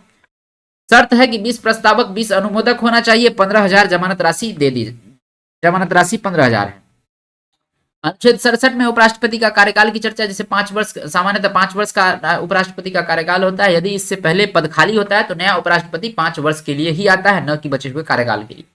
उपराष्ट्रपति पर महाभियोग कब लगता है? देखिए, केवल राष्ट्रपति पर महाभियोग शब्द का प्रयोग होता है, बाकी सभी पर संसद द्वारा की गई कार्रवाई कदाचार के रूप में या किसी भी रूप में ये प्रयोग होता है, लेकिन जनरली हम उपराष्ट्रपति पर महाभियोग की बात कह देते हैं। उपराष्ट्रपति केवल राष्ट्रपति के लिए ही लिखा गया है। महाभियोग, उपराष्ट्रपति का महाभियोग, उपराष्ट्रपति पर महाभियोग राज्यसभा से प्रारंभ होता है। प्रारंभ के लिए 1/4 मत की आवश्यकता है। राज्यसभा 2/3 बहुमत से 2/3 बहुमत से पारित करके लोकसभा में भेजने से पूर्व 14 दिन पूर्व इसकी सूचना उपराष्ट्रपति को देते हैं। यदि लोकसभा से 2/3 बहुमत से यानी कि 2/3 बहुमत से प्रस्ताव पारित हो जाता है तो उपराष्ट्रपति का पद खाली हो जाएगा। अनुच्छेद 68 में क्या कहा गया है? तो अनुच्छेद 68 में कहा गया है, अनुच्छेद 68 में कहा गया है कि उपराष्ट्रपति के पद उपराष्ट्रपति के खाली पद के लिए चुनाव यथाशीघ्र करना होता है। इसके लिए कोई निश्चित समय नहीं तय की गई है। अनुच्छेद 69 में उपराष्ट्रपति के शपथ की चर्चा है, जो उपराष्ट्रपति का शपथ राष्ट्रपति दिलाते हैं। अनुच्छेद 71 में उपराष्ट्रपति और उपराष्ट्रपति का निर्वाचन में यदि कोई विवाद हो तो सुप्रीम कोर्ट जाने की चर्चा है। अनुच्छेद 72 में राष्ट्रपति के क्षमादान की शक्ति की बात है। अनुच्छेद 74 में राष्ट्रपति को सलाह देने के लिए एक मंत्रिपरिषद होगा जिसका अध्यक्ष प्रधानमंत्री होते हैं, इसकी चर्चा। अनुच्छेद 75 में मंत्रियों के बारे में अन्य उपबंध की व्यवस्था है, अर्थात मंत्रियों की नियुक्ति पीएम की सलाह पर राष्ट्रपति करते हैं, इसकी बात चर्चा है। अब जानते हैं मंत्रिपरिषद यानी कि काउंसिल ऑफ मिनिस्टर के बारे में। मंत्रिपरिषद में 4 प्रकार के मंत्री होते हैं, कैबिनेट मंत्री, राज्य मंत्री, स्वतंत्र प्रभार और उप मंत्री। मंत्रिमंडल में 2 प्रकार के मंत्रिमंडल में केवल प्रधानमंत्री और कैबिनेट मंत्री ही आते हैं, यानी कि जिसे हम ग्रुप ऑफ मिनिस्टर कहते हैं। कैबिनेट मंत्री की बात करें तो वह अपने विभाग का प्रधान होता है और सभी निर्णय वह स्वयं लेते हैं। राज्य मंत्री की बात करें तो प्रत्येक विभाग का एक राज्य मंत्री होता है जो कैबिनेट की सहायता करता है। राज्य मंत्री स्वतंत्र प्रभार की बात करें तो जब कैबिनेट मंत्री अनुपस्थित होता है और राज्य मंत्री सभी निर्णय लेता है उसे ही स्वतंत्र प्रभार कहते हैं। राज्य मंत्री को कोई विभाग या कोई मंत्रालय दिया जाता है। उप मंत्री या राज्य मंत्री की सहायता करता है। रिमार्क, मंत्रिपरिषद का अध्यक्ष पीएम होता है, उसकी मृत्यु या त्यागपत्र के बाद मंत्रिपरिषद भंग हो जाता है। नया पीएम अपने अनुसार पुनः मंत्रिपरिषद बनाता है। मंत्री राष्ट्रपति के प्रति उत्तरदायी होता है जबकि मंत्रिपरिषद लोकसभा के प्रति उत्तरदायी होता है। बिना संसद सदस्य के ही 6 महीने तक मंत्री बनाया जा सकता है। बहुमत गठबंधन द्वारा भी हो सकता है। यूपीए जो कि यूनाइटेड प्रोग्रेसिव अलायंस जो कांग्रेस के नेतृत्व में, जिसे अब वर्तमान में नाम INDIA अलायंस दे दिया गया है। एनडीए यानी कि नेशनल डेमोक्रेटिक अलायंस बीजेपी के नेतृत्व वाली गठबंधन को कहते हैं। रिमार्क है कि संविधान में उप प्रधानमंत्री की चर्चा नहीं है, यह एक राजनीतिक पद है। अब तक 7 उप प्रधानमंत्री बने हुए हैं। उसके बाद अनुच्छेद 76 की बात करें तो अनुच्छेद 76 में महान्यायवादी अटॉर्नी जनरल की चर्चा है। यह केंद्र सरकार का प्रथम विधि अधिकारी होता है। यह कानूनी सलाह देता है, संसद की कार्रवाई में भाग लेता है, किंतु संसद में मतदान नहीं कर सकता है। यह राष्ट्रपति के प्रसाद पर्यंत पद पर रहता है। इसे निजी केस लड़ने का भी अलाउ किया गया। बात करें संसद की तो इसकी चर्चा संविधान के अनुच्छेद 79 यानी कि 79 में है। संसद की जननी ब्रिटेन को कहते हैं, पार्लियामेंट सब फ्रांस से लिया गया। इसके वास्तुकार एडविन लुटियन तथा बैकर्ड थे। भारतीय संसद के 3 अंग होते हैं, लोकसभा, राज्यसभा और राष्ट्रपति। भारतीय संसद के 2 सदन है, लोकसभा और राज्यसभा। भारत के संसद की चर्चा अनुच्छेद 79 यानी कि 79 में है। लोकसभा की चर्चा 81 और राज्यसभा की चर्चा 80 में है। लोकसभा भंग हो सकता है, राज्यसभा भंग नहीं हो सकता है। लोकसभा अस्थायी सदन है, राज्यसभा अस्थायी सदन है। लोकसभा निम्न सदन है, राज्यसभा उच्च सदन है। लोकसभा के लिए मिनिमम आयु 25 वर्ष, राज्यसभा के लिए 30 वर्ष। लोकसभा युवाओं का सदन, राज्यसभा बूढ़ों का सदन। लोकसभा में 552 मैक्सिमम और राज्यसभा में 250 मैक्सिमम। वर्तमान में लोकसभा में 545, जिसमें 2 को घटा दिया गया तो 543। राज्यसभा में अधिकतम सदस्यों की संख्या जो वर्तमान में है, अधिकतम सदस्यों की संख्या 250, वर्तमान में 245 है। लोकसभा में मनोनयन 2 एंग्लो इंडियन का होता था, जो कि 104वें संविधान संशोधन से खत्म कर दिया गया। और राज्यसभा में 12 मनोनीत सदस्य होते हैं, जो कि विज्ञान, कला, साहित्य और समाज सेवा से आते हैं, जिसे राष्ट्रपति मनोनीत करते हैं। रिमार्क: लोकसभा का कार्यकाल 5 वर्ष का होता है, जबकि राज्यसभा अस्थायी सदन होता है। इसके सदस्यों का कार्यकाल 6 वर्ष का होता है। राज्यसभा के 1/3 सदस्य 2 वर्ष पर अवकाश लेते हैं। 10 लाख जनसंख्या पर एक सांसद की व्यवस्था की गई है। वर्तमान सीट 1971 की जनगणना पर आधारित है। इसमें 2026 तक कोई परिवर्तन नहीं होगा। 2026 में परिसीमन आयोग के द्वारा परिसीमन किया जाएगा, उसके बाद इस सीट में परिवर्तन किया जा सकता है। संसद के प्रस्ताव: ध्यान आकर्षण प्रस्ताव: मंत्री को ध्यान को सार्वजनिक मुद्दे के लिए और आकर्षित करने के लिए ध्यान आकर्षण प्रस्ताव लाया जाता है। कार्यस्थगन प्रस्ताव: किसी आपातकालीन मुद्दे पर चर्चा के लिए कार्यस्थगन प्रस्ताव लाया जाता है। अविश्वास प्रस्ताव: सरकार को बहुमत सिद्ध करने के लिए कहा जाता है और इसकी सूचना 10 दिन पहले दिया जाता है। अविश्वास प्रस्ताव अगर पारित हो जाता है तो सरकार गिर जाती है। पहला अविश्वास प्रस्ताव जेबी कृपलानी ने 1963 में लाया था। अनुच्छेद 82 में प्रत्येक जनगणना के बाद सीटों का समायोजन की चर्चा है। वर्तमान परिसीमन आयोग 1971 की जनगणना पर आधारित है। इसे 2026 तक नहीं बदला जाएगा। 10 लाख जनसंख्या पर एक सांसद की व्यवस्था की गई है। अनुच्छेद 86 में राष्ट्रपति का अभिभाषण की चर्चा है। राष्ट्रपति का अभिभाषण मंत्रिमंडल बनाता है। राष्ट्रपति का अभिभाषण सचिव बनाते हैं। राज्यपाल का अभिभाषण सचिव बनाते हैं। अनुच्छेद 89 में राज्यसभा के सभापति और उपसभापति की चर्चा है। अनुच्छेद 93 में लोकसभा के अध्यक्ष और उपसभापति की चर्चा है। अध्यक्ष कार्य में संयुक्त अधिवेशन की अध्यक्षता लोकसभा के अध्यक्ष करते हैं। धन विधेयक का निर्धारण जो है लोकसभा के अध्यक्ष करते हैं। लगातार 60 दिनों तक अनुपस्थित रहने पर आयोग गठन करने का काम लोकसभा के अध्यक्ष करते हैं। अनुच्छेद 98 में संसद के सचिवालय की चर्चा है, जिसमें सचिवालय के कार्य संचालन की बात कही गई है। संसद के सत्र 3 प्रकार के सत्र होते हैं: बजट सत्र, मानसून सत्र और शीतकालीन सत्र। बजट सत्र फरवरी से मई तक चलता है, जो कि सबसे बड़ा सत्र होता है। मानसून सत्र जुलाई से अगस्त तक चलता है। शीतकालीन सत्र नवंबर दिसंबर से चलता है, जो कि सबसे छोटा सत्र होता है। संसद की समितियां: संसद में कई प्रकार की समितियां होती है, जिसमें अस्थायी समिति होते हैं, तदर्थ समिति होते हैं। अस्थायी समिति जो कि स्टैंडिंग कमेटी और तदर्थ समिति जो कि एडहॉक कमेटी कहा जाता है। उसमें भी जो फेमस समितियां हैं वो पहला है प्राक्कलन समिति। प्राक्कलन समिति में लोकसभा के 30 मेंबर होते हैं, राज्यसभा को से कोई मेंबर नहीं होते हैं। और लोकसभा के में और संसद की सबसे बड़ी समिति है प्राक्कलन समिति। यह बजट तैयार करती है। लोकलेखा समिति दूसरी समिति है, जिसमें लोकसभा के 15 सदस्य और राज्यसभा के 7 सदस्य होते हैं, तो कुल मिलाकर 22 सदस्य होते हैं लोकलेखा समिति में। यह धन की जांच करती है। इसका अध्यक्ष विपक्ष का नेता होता है। इसे प्राक्कलन की जुड़वा बहन कहते हैं लोकलेखा समिति को। तीसरी समिति है सरकारी उपक्रम समिति, जो कि लोकसभा के अध्यक्ष उसमें लोकसभा के सदस्य उसमें 15 होते हैं और राज्यसभा के 7 यानी कि 22 सदस्य कुल मिलाकर होते हैं। यह सरकारी कंपनी पर प्रगति की नियंत्रण करती है और प्रगति की जांच करती है। सरकारी उपक्रम समिति। संसद की प्रक्रिया में प्रश्नकाल 11 से 12 बजे तक होता है। यह संसद का पहला घंटा होता है, जिसमें तारांकित प्रश्न जो कि मौखिक प्रश्न जो होते हैं उसे तारांकित प्रश्न कहते हैं, और अतारांकित प्रश्न जो कि लिखित प्रश्न होते हैं उसे अतारांकित प्रश्न कहते हैं।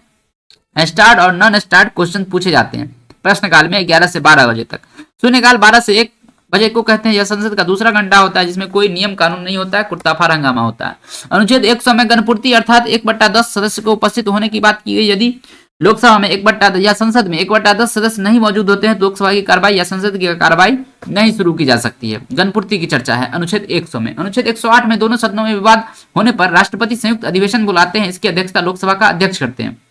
अनुच्छेद 110 में धन विधेयक की परिभाषा है। धन विधेयक पहले लोकसभा में जाता है। इस पर राष्ट्रपति हस्ताक्षर के लिए बाध्य है, क्योंकि यह राष्ट्रपति के बाध्य नहीं है, क्योंकि यह राष्ट्रपति के पूर्व अनुमति से ही प्रस्तुत किया जाता है। अनुच्छेद 111 में विधेयक पर राष्ट्रपति की अनुमति है। अनुच्छेद 112 में बजट यानी कि वार्षिक वित्तीय विवरण की चर्चा है। अनुच्छेद 114 में विनियोग विधेयक की चर्चा है। जब तक सांसद विनियोग विधेयक पारित नहीं कर देता तब तक धन की निकासी नहीं होती। इसी कारण सांसद को राष्ट्रकोष यानी कि धन का रक्षक कहते हैं। अनुच्छेद 117 में वित्त विधेयक की चर्चा है। अनुच्छेद 123 में राष्ट्रपति के अध्यादेश की चर्चा है। इसकी अधिकतम अवधि 6 माह तक होती है, किंतु यह सत्र प्रारंभ होते हैं, यदि बीच में अगर सत्र प्रारंभ होते हैं संसद के तो उसकी अवधि 42 दिन तक रहती है। राष्ट्रपति जब चाहे अध्यादेश वापस ले सकती है। अध्यादेश मंत्री के सलाह पर आता है, मंत्रिमंडल के सलाह पर आता है। इसे कितनी बार भी लाया जा सकता है।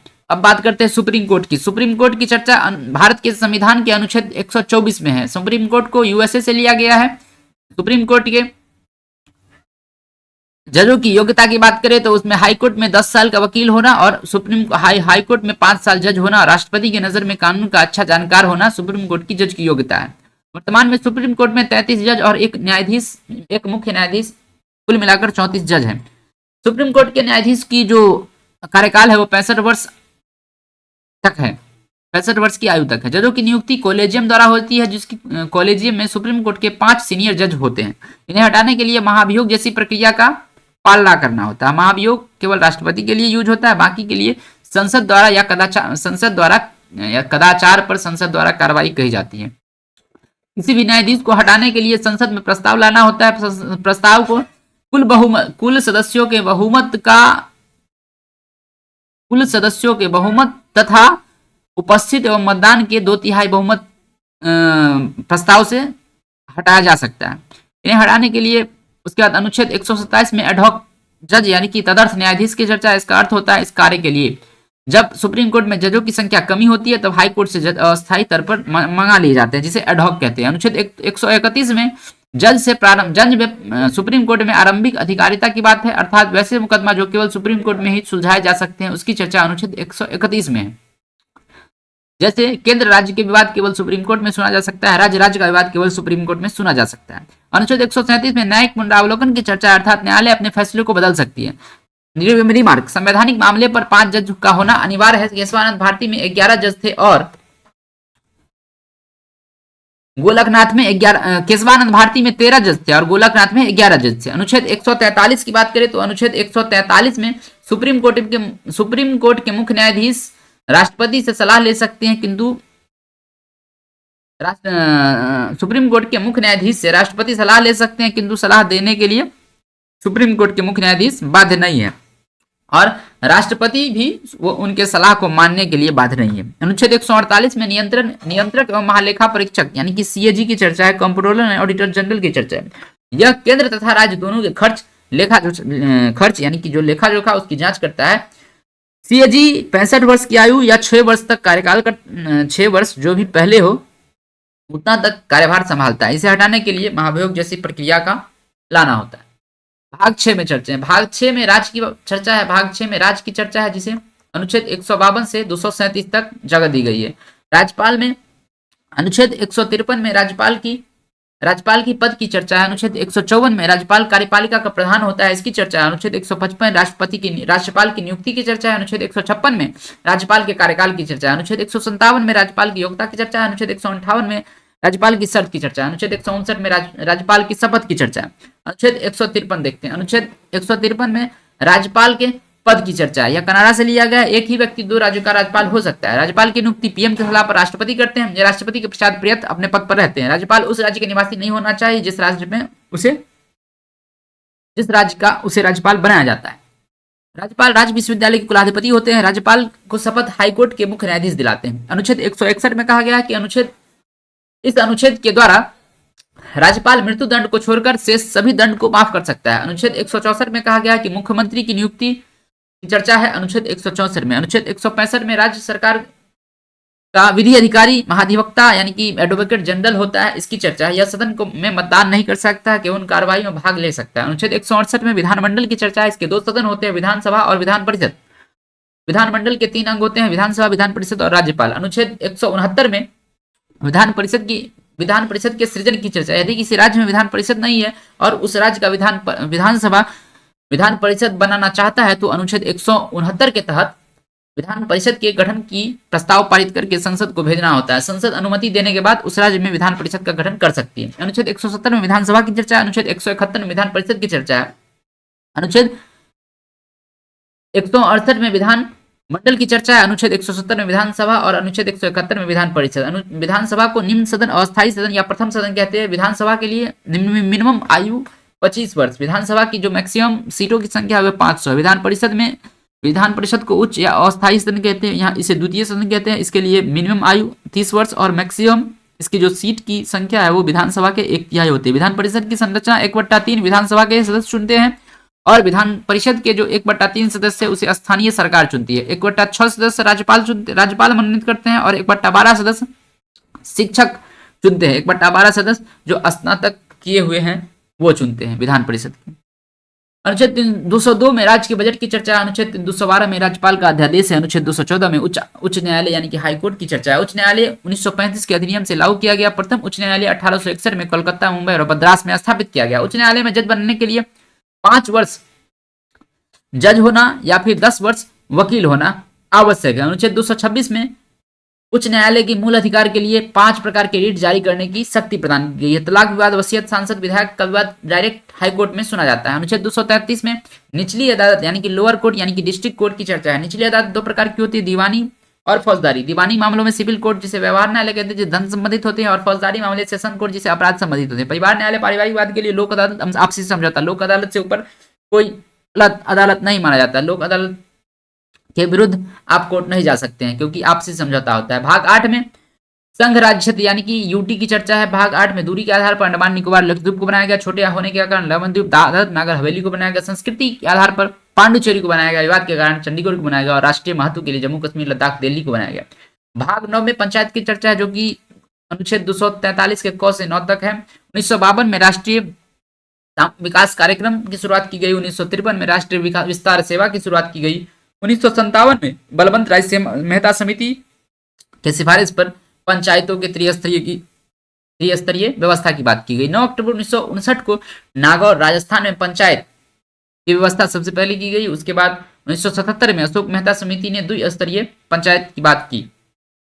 पंचायत से संबंधित समितियां मुख्य रूप से 3 है, अशोक मेहता BRM यानी कि बलवंत राय मेहता समिति और PBK राव समिति और सिंधवी समिति, जिसे 73वां संविधान संशोधन 1992 के द्वारा संवैधानिक दर्जा दिया गया और 24 अप्रैल 1993 से पंचायत को लागू कर दिया गया।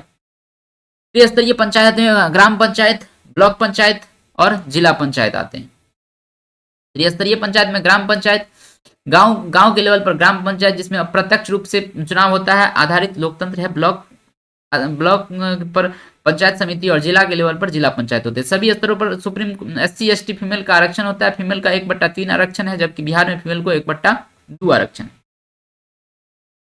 जिन राज्यों की जनसंख्या 20 लाख से कम होती है वहां मध्य स्तरीय यानी कि पंचायत समिति नहीं होती है। 73वां संविधान संशोधन 24 अप्रैल 1993 के द्वारा इसे पंचायत को लागू कर दिया गया।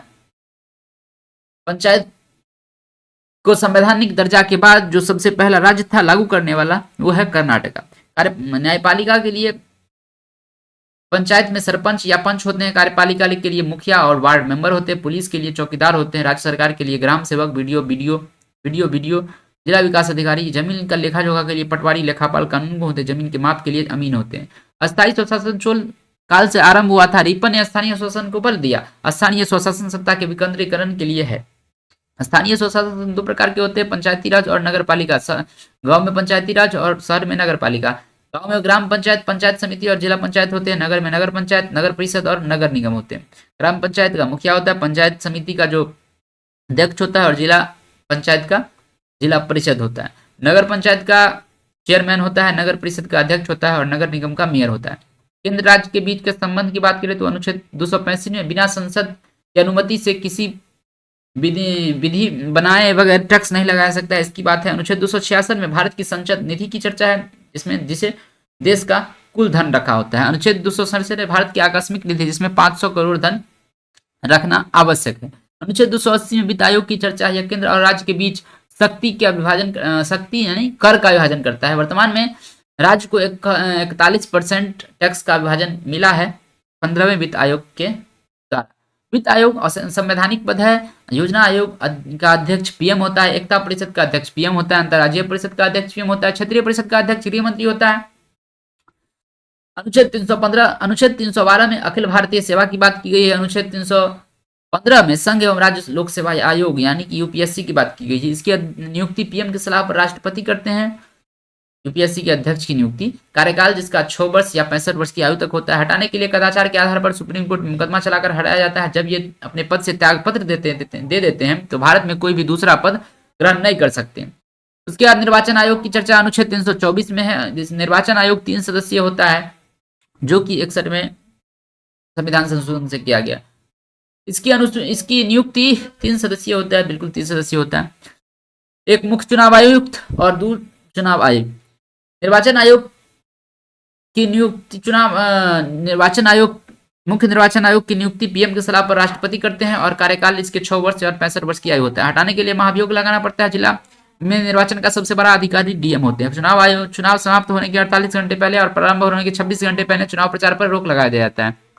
राष्ट्रीय दल के शर्त, राष्ट्रीय दल के 4 शर्त है। पहला, राज्य के एक ही राज्य में लोकसभा की 2% सीट यानी कि 11 सीट लाना होता है। 3 राज्यों में लोकसभा की 4 सीट लाना होता है। और तीसरा शर्त है कि भारत में कुल वोट का 6%, कुल जो लोकसभा का वोट है उसका 6% उसे प्राप्त हो। क्षेत्रीय दल के लिए 8% वोट होना चाहिए विधानसभा का। और चौथा जो शर्त है राष्ट्रीय दल के लिए, उसे 4 राज्यों में क्षेत्रीय दल की मान्यता प्राप्त हो। इसी में किसी की चारों में कोई एक अगर प्राप्त होता है तो उसे राष्ट्रीय दल का दर्जा दे दिया जाता है। दल बदल कानून, 52वां संविधान संशोधन 1985 के द्वारा 10वीं अनुसूची में दल बदल को जोड़ा गया, जो जब प्रधानमंत्री थे राजीव गांधी। निम्न शर्तों पर दल बदल लागू होता है। जब पार्टी बदल लेने पर दल बदल लागू होते हैं।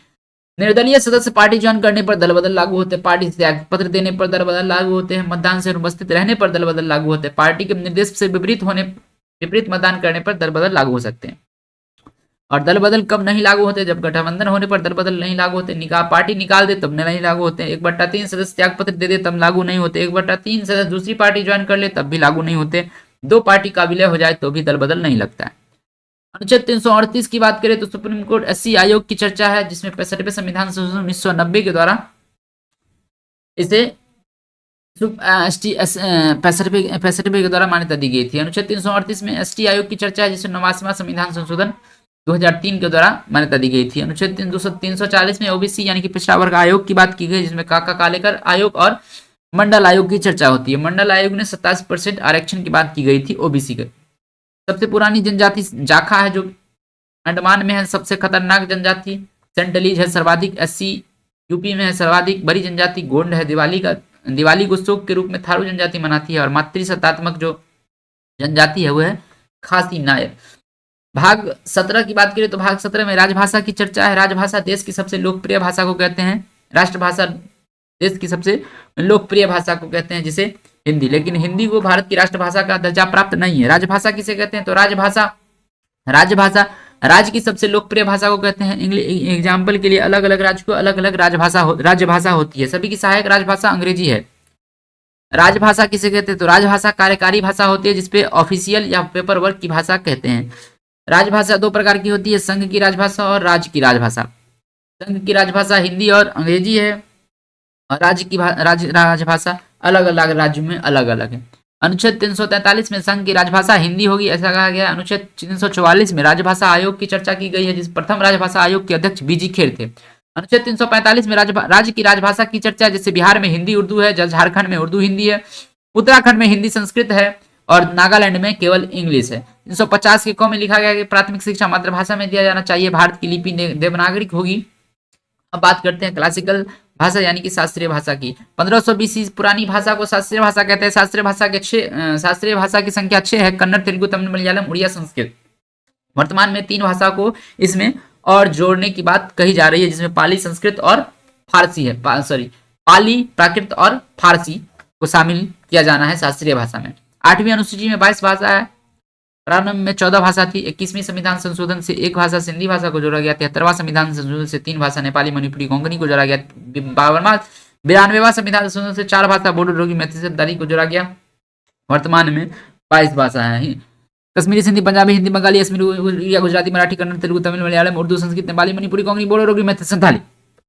आगे बात करते हैं भाग 18 की। भाग 18 में हम जो है सो बात करते हैं आपातकाल की। भाग 18 में आपातकाल की चर्चा, जिसमें जिसकी जो चर्चा है अनुच्छेद 352 से 356 तक है। राष्ट्रीय आपात, राष्ट्रीय एकता, अखंडता तथा सुरक्षा को बनाए रखने के लिए आपातकाल का प्रावधान दिया गया। आपातकाल के दौरान संघीय व्यवस्था पर प्रतिकूल यानी कि नेगेटिव प्रभाव पड़ता है। हमारे संविधान के द्वारा राष्ट्रपति को 3 प्रकार के आपातकालीन की शक्ति दी गई है, जिसमें राष्ट्रीय आपात, राजकीय आपात और वित्तीय आपात है। अनुच्छेद 352 में राष्ट्रीय आपात की चर्चा है। यह युद्ध या सशस्त्र विद्रोह के समय लगाया जाता है। 44वां संविधान संशोधन द्वारा आंतरिक अशांति पर लाए जाने वाला प्रभाव समाप्त कर दिया गया और इसे मंत्रिमंडल की लिखित सिफारिश पर लागू करते हैं। संसद इसे 30 दिन के भीतर 2/3 बहुमत से पारित या अनुमोदित करती है। मंत्रिमंडल के सलाह पर राष्ट्रपति आपात को वापस ले सकते हैं। लोकसभा 14 दिन पूर्व सूचना देकर 1/10 मत से पारित करके आपातकाल को हटा सकती है। अनुच्छेद 353 में राष्ट्रीय आपात के प्रभाव की चर्चा। अनुच्छेद 20 और 21 को छोड़कर शेष मूल अधिकार निलंबित हो जाते हैं। विधानसभा निलंबित हो सकती है, विधानसभा निलंबित हो जाती है। संसद राज्य सूची में कानून बना सकता है। 354 में राष्ट्रपति वित्तीय नियमों में बदलाव कर सकते हैं। अतः राज्यों को दिए जाने वाला 42% धन की कटौती की जा सकती है, या 41% जो है राज्य का डिविडेंड टैक्स में उसे कटौती की जा सकती है। 355 अनुच्छेद 355 में कहा गया है कि बाह्य आक्रमण तथा सशस्त्र विद्रोह से राज्य की रक्षा केंद्र का कर्तव्य है। अनुच्छेद 356 में राष्ट्रपति शासन की चर्चा है। इसे मंत्रिमंडल के मौखिक सिफारिश पर लागू करते हैं तथा 60 दिन के अंदर भीतर संसद को साधारण बहुमत 1/2 यानी कि आधे से एक अधिक से पारित या अनुमोदित करना होता है। अनुच्छेद 357 में राष्ट्रपति शासन के प्रभाव की चर्चा है, जिसमें पहला प्रभाव है विधानसभा निलंबित हो जाते हैं, मूल अधिकार निलंबित नहीं होता है, राज्य का बजट संसद में प्रस्तुत होने लगता है। अनुच्छेद 358 में राष्ट्रीय आपात 352 के समय अनुच्छेद 19 की सभी स्वतंत्रताएं स्वतः निलंबित हो जाती है। अनुच्छेद 359 में राष्ट्रीय आपात 359 के समय अनुच्छेद 20 एवं 21 को छोड़कर से सभी मूल अधिकार राष्ट्रपति निलंबित कर सकते हैं, इसकी चर्चा। अनुच्छेद 360 में वित्तीय आपात की चर्चा है। अनुच्छेद 360 में वित्तीय आपात की चर्चा है। इसे मंत्रिमंडल के मौखिक सिफारिश पर राष्ट्रपति लागू कर सकते हैं। इसके 60 दिनों के अंदर भीतर संसद द्वारा 1/2 बहुमत से अनुमोदित या पारित करनी होती है। वित्तीय आपात के समय राष्ट्रपति को छोड़कर से सभी कर्मचारी के वेतन काट ले जाते हैं। अब तक लागू नहीं हुआ है राष्ट्रपति वित्तीय आपात। रिमार्क, राष्ट्रीय आपात को 6 महीने अनुमोदन के बाद अनंत काल तक बढ़ाया जा सकता है। राष्ट्रपति शासन को 6 महीने के करके 3 साल तक बढ़ाया जा सकता है। वित्तीय आपात तथा राष्ट्रपति शासन एक बार अनुमोदन के निर्माण होने के बाद तब तक लागू रहता है जब तक उसे वापस नहीं लिया जाता। राष्ट्रीय आपात तथा राष्ट्रपति शासन जर्मनी से लिया गया, जबकि वित्तीय आपात यूएसए से लिया गया। 42वां संविधान संशोधन 1976 के द्वारा इंदिरा गांधी ने राष्ट्रीय आपात का दुरुपयोग किया, जबकि 44वां संविधान संशोधन 1978 द्वारा मोरारजी देसाई ने इस दुरुपयोग को समाप्त किया। अनुच्छेद 352 में राष्ट्रीय आपात की चर्चा सलाह मंत्रिमंडल लिखित लागू राष्ट्रपति करते हैं। अनुमोदन 2/3 समय 30 दिन के अंदर, नई लोकसभा 30 दिन के अंदर, अनुमति अवधि 6 महीने तक अनंत काल। राजकीय आपात अनुच्छेद 356 सलाह मंत्रिमंडल की सिफारिश और मौखिक सिफारिश पर लागू राष्ट्रपति करते हैं। अनुमोदन 2/3 1/2 और समय 60 दिन के अंदर, नई लोकसभा 30 दिन के अंदर, अवधि 6 महीने कल के 3 साल। वित्तीय आपात अनुच्छेद 360 में दी गई सलाह मंत्रिमंडल मौखिक सलाह लागू राष्ट्रपति कर सकते हैं। अनुमोदन 1/2 समय 60 दिन, नई लोकसभा 30 दिन और अवधि वापस लेना पड़ता है, कोई अवधि नहीं है, अनंत काल तक लगा रह जाता है वित्तीय आपात। भाग 20 में संशोधन की चर्चा है। संशोधन दक्षिण अफ्रीका से लिया गया। अनुच्छेद 368 में, यहाँ 63 नहीं, अनुच्छेद 368 में संशोधन की प्रक्रिया दक्षिण अफ्रीका से लिया गया। संशोधन की शक्ति केवल संसद को प्राप्त है। यदि एक सदन इसे पारित कर दिया, दूसरा सदन संशोधन को पारित नहीं किया, तो संशोधन विधेयक समाप्त हो जाता है। संविधान सभा में अंबेडकर जी ने कहा था कि हमने भारतीय संविधान को इंग्लैंड के समान लचीला नहीं बनाया और न ही यूएसए के समान कठोर बनाया। जो भी व्यक्ति इस संविधान से असंतुष्ट है वह इसमें संशोधन कर सकता है। इसके लिए वह बहुमत की आवश्यकता होती है। संशोधन 3 प्रकार से होते हैं। साधारण बहुमत से इस विधि द्वारा संशोधन करने के लिए उपस्थित सदस्यों के आधे से अधिक की आवश्यकता होती है। इस पर राष्ट्रपति के हस्ताक्षर की आवश्यकता नहीं होती है। यह संशोधन न एक मामूली अधिकार है, अतः इसे अनुच्छेद 368 के बाहर रखा गया। इस विधि द्वारा निम्नलिखित संशोधन होते हैं। एग्जाम्पल, वेतन में वृद्धि विदेशी राज्य को भारत में मिले, अनुच्छेद 2 के तहत वर्तमान राज्य में परिवर्तन, अनुच्छेद 3 के तहत विधान परिषद का सृजन, अनुच्छेद 169 के तहत अनुच्छेद 1, 2, 5, 6, 8 में परिवर्तन साधारण बहुमत से कर सकते हैं। विशेष बहुमत, इस विधि के द्वारा संशोधन के लिए उपस्थित सदस्यों का 2/3 बहुमत की आवश्यकता होती है। सर्वाधिक संशोधन इसी बहुमत द्वारा या इसी विधि द्वारा होता है। भारत के संविधान के किसी भी अनुच्छेद में संशोधन किया जा सकता है। एग्जाम्पल, मूल अधिकार भाग 3, नीति निर्देशक तो भाग 4 में संशोधन विशेष बहुमत से किया जा सकता है। विशेष बहुमत प्लस आधे से अधिक राज्य की सहमति, यह संशोधन बहुत कठोर मानी जाती है। इस विधि द्वारा संशोधन करने के लिए केंद्र को विशेष बहुमत तथा आधे से अधिक राज्यों का साधारण बहुमत से पारित करना होता है। इस विधि द्वारा वैसे विषयों को संशोधन किया जाता है जिससे राज्य का हित जुड़ा हो, अर्थात यह विधि संघीय ढांचा बनाए रखने के लिए है। एग्जाम्पल, विधायिका, कार्यपालिका, न्यायपालिका में संशोधन विशेष तथा आधी से अधिक राज्य की सहमति से होता है। समवर्ती सूची, राष्ट्रपति के निर्वाचक प्रणाली, राज्यों पर टैक्स लगाना यानी कि जीएसटी, यह विशेष बहुमत प्लस आधे से अधिक राज्यों की सहमति से होता है। संशोधन प्रक्रिया में नई विधि को जोड़ना या वर्तमान विधि को हटाना इस विधि से द्वारा होता है। रिमार्क, राष्ट्रपति के महाभियोग में कुल सदस्य 2/3 बहुमत लिया जाता है, जबकि संशोधन में उपस्थित सदस्यों का 2/3 बहुमत लिया जाता है। मूल अधिकार से संबंधित कुछ निर्णय, शंकरी प्रसाद विवाद, इसमें सुप्रीम कोर्ट ने कहा कि मूल अधिकार संसद मूल अधिकार भाग 3 के साथ संविधान में कहीं भी संशोधन कर सकती है। सज्जन सिंह विवाद, शंकरी प्रसाद का समान गोलकनाथ विवाद, इसमें 11 जज थे, यह दूसरी सबसे बड़ी संवैधानिक पीठ थी। इसमें सुप्रीम कोर्ट ने कहा कि संसद मूल अधिकार में संशोधन नहीं कर सकती है।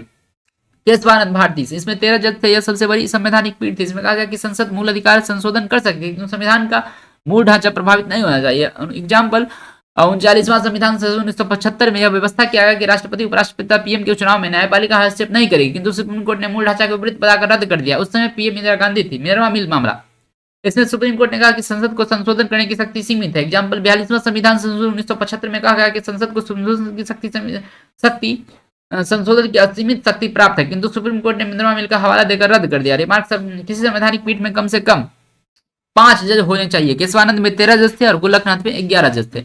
अब संविधान संशोधन, प्रथम संविधान संशोधन 1951 में हुआ। इसके द्वारा जमींदारी और विस्तार किया गया, जिसमें 9वीं अनुसूची जोड़ी गई। 7वां संविधान संशोधन 1956 द्वारा इसके आधार पर भाषाई आधार पर राज्यों की संवैधानिक मान्यता दी गई। साथ ही यह व्यवस्था की गई कि एक ही व्यक्ति 2 राज्यों का राज्यपाल भी हो सकता है। 8वां संविधान संशोधन 1960, इसके द्वारा लोकसभा तथा विधानसभा में SC/ST को सीटों की 1960 SC/ST का सीट जो आरक्षण था उसे बढ़ाकर 1960 से 1970 कर दिया गया। 18वां संविधान संशोधन 1966, शाह आयोग की सिफारिश पंजाब का पुनर्गठन किया गया। पंजाबी भाषा के क्षेत्र के आधार पर पंजाब राज्य का गठन हुआ। हिंदी भाषा क्षेत्र के आधार पर हिमालय पर्वतीय क्षेत्र पर हिमाचल प्रदेश, हिंदी के लिए हरियाणा और केंद्र शासित प्रदेश के लिए चंडीगढ़ बनाया गया है। 35वां संविधान संशोधन 1974, इसके द्वारा सिक्किम को भारत का सह राज्य बनाया गया। इससे पहले सिक्किम भारत का संरक्षित राज्य था। 36वां संविधान संशोधन 1975, इसके द्वारा सिक्किम भारत का 22वां राज्य बनाया गया। 42वां संविधान संशोधन 1976, इसे स्वर्ण सिंह समिति के सिद्धांत पर लाया गया था। 59 प्रावधान जोड़ने के कारण अत्यधिक विस्तृत हो गया, जिस कारण इसे मिनी संविधान कहते हैं। इसे इंदिरा गांधी ने लाया। स्वतंत्र लोकतंत्र पर प्रतिकूल यानी कि उल्टा प्रभाव डालता था। यह भारत को एकात्मक बना रहा था। इसमें राष्ट्रपति को मंत्रिमंडल की सलाह के लिए बाध्य कर दिया गया था। आपातकाल पीएम के सलाह पर लागू किया जाएगा, ऐसी शक्ति दी गई थी। आंतरिक अशांति के आधार पर आपातकाल लागू हो जाएगा, ऐसी व्यवस्था की गई थी। लोकसभा का कार्यकाल 6 वर्ष कर दिया गया था। मूल कर्तव्य जोड़े गए थे 10, प्रस्तावना में 3 शब्द जोड़े गए थे, समाजवादी, पंथ निरपेक्ष और एकता एवं अखंडता। 44वें संविधान संशोधन 1978 में, इसके द्वारा 42वें संविधान संशोधन कमियों को दूर किया गया। तब प्रधानमंत्री मोरारजी देसाई ने इसे लाया था। संपत्ति के अधिकार को कानून अधिकार बना दिया गया। राष्ट्रपति को मंत्रिमंडल की सलाह लौटाने के लिए अर्थात एक बार पुनर्विचार के लिए मौका दिया गया। आपातकाल को पीएम के स्थान पर मंत्रिमंडल की सलाह पर किया गया। आंतरिक अशांति के स्थान पर सशस्त्र विद्रोह शब्द को जोड़ा गया। लोकसभा का कार्यकाल 6 वर्ष से पूर्ण 5 वर्ष किया गया। 45वां संविधान संशोधन 2010, इसके द्वारा आरक्षण को 2010 से बढ़ाकर 20 कर दिया गया। मूल संविधान में सीटों के आरक्षण केवल 10 वर्षों के लिए था, जो 1960 में समाप्त हो जाना था, किंतु इसके लिए संशोधन के रूप से आरक्षण 2020 तक बढ़ाया गया। 52वां संविधान संशोधन 1985 में दल बदल जोड़ा गया। 61वां संविधान संशोधन 1989 मताधिकार की आयु 21 वर्ष से घटाकर 18 वर्ष कर दिया गया। 65वां संविधान संशोधन 1990 में सुप्रीम SC आयोग का गठन किया गया। 89वां संविधान संशोधन 2003 में ST आयोग का गठन किया गया। 69वां संविधान संशोधन 1991 में दिल्ली एवं पांडिचेरी में विधानसभा का गठन किया गया। 70वां संविधान संशोधन 1992 में दिल्ली एवं पांडिचेरी विधानसभा को राष्ट्रपति के निर्वाचक मंडल में शामिल किया गया। 73वां संविधान संशोधन 1992 में पंचायती राज की 11वीं अनुसूची में जोड़ा गया। 74वां संविधान संशोधन 1992 में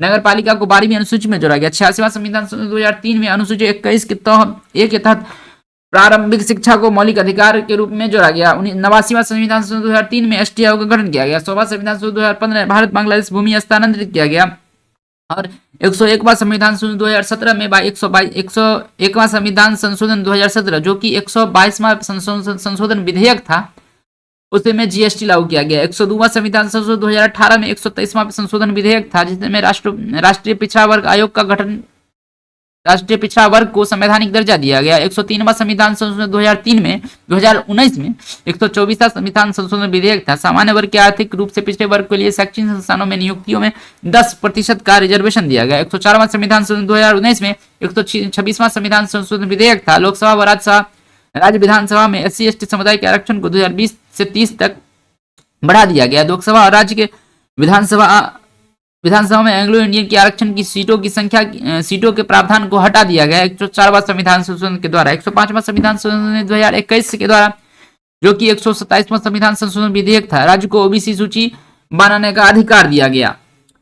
प्रथम संविधान संशोधन 1951 भूमि सुधार, 7वां संविधान संशोधन 1956 भाषा और राज्य का पुनर्गठन, 36वां संविधान संशोधन 1975 सिक्किम राज्य का 22वां राज्य, 42वां संविधान संशोधन इसके द्वारा आपात का दुरुपयोग हुआ, राष्ट्रपति का मंत्रिमंडल की सलाह पर मांगने पर बाद आपातकाल पीएम की सलाह पर प्रस्तावना की में समाजवादी पंथ एकता 10 मूल करता है संरक्षण समिति द्वारा जोड़ा गया। लगभग लोकसभा 6 वर्ष किया गया।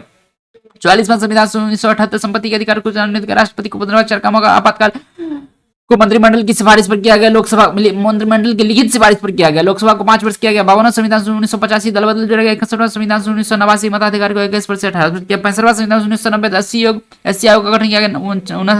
69वां संविधान 1991 दिल्ली वाणिज्य विधानसभा किया। 70वां संविधान 1992 दिल्ली वाणिज्य राष्ट्रपति निर्वाचन मंडल में भाग लिया गया। 89वां संविधान 2002 में ST आयोग का गठन किया गया। 91वां संविधान 2003 में मंत्रिपरिषद का आकार लोकसभा की संख्या की 15% से अधिक नहीं होगा, ऐसी व्यवस्था की गई। 101वां संविधान 2016 में GST की बात की गई। 102वां संविधान 2018 में पिछड़ा वर्ग संवैधानिक दर्जा दिया गया। 103वां संविधान 2019 में स्वर्ण लोगों को सरकारी नौकरी शिक्षण संस्था में 10% का रिजर्वेशन दिया गया। 104वां संविधान 2020 में SC/ST आरक्षण 2020 से बढ़ाकर 2030 कर दिया गया था। लोकसभा तथा विधानसभा में एंग्लो इंडियन के समुदाय के विशेष आरक्षण को समाप्त कर दिया गया।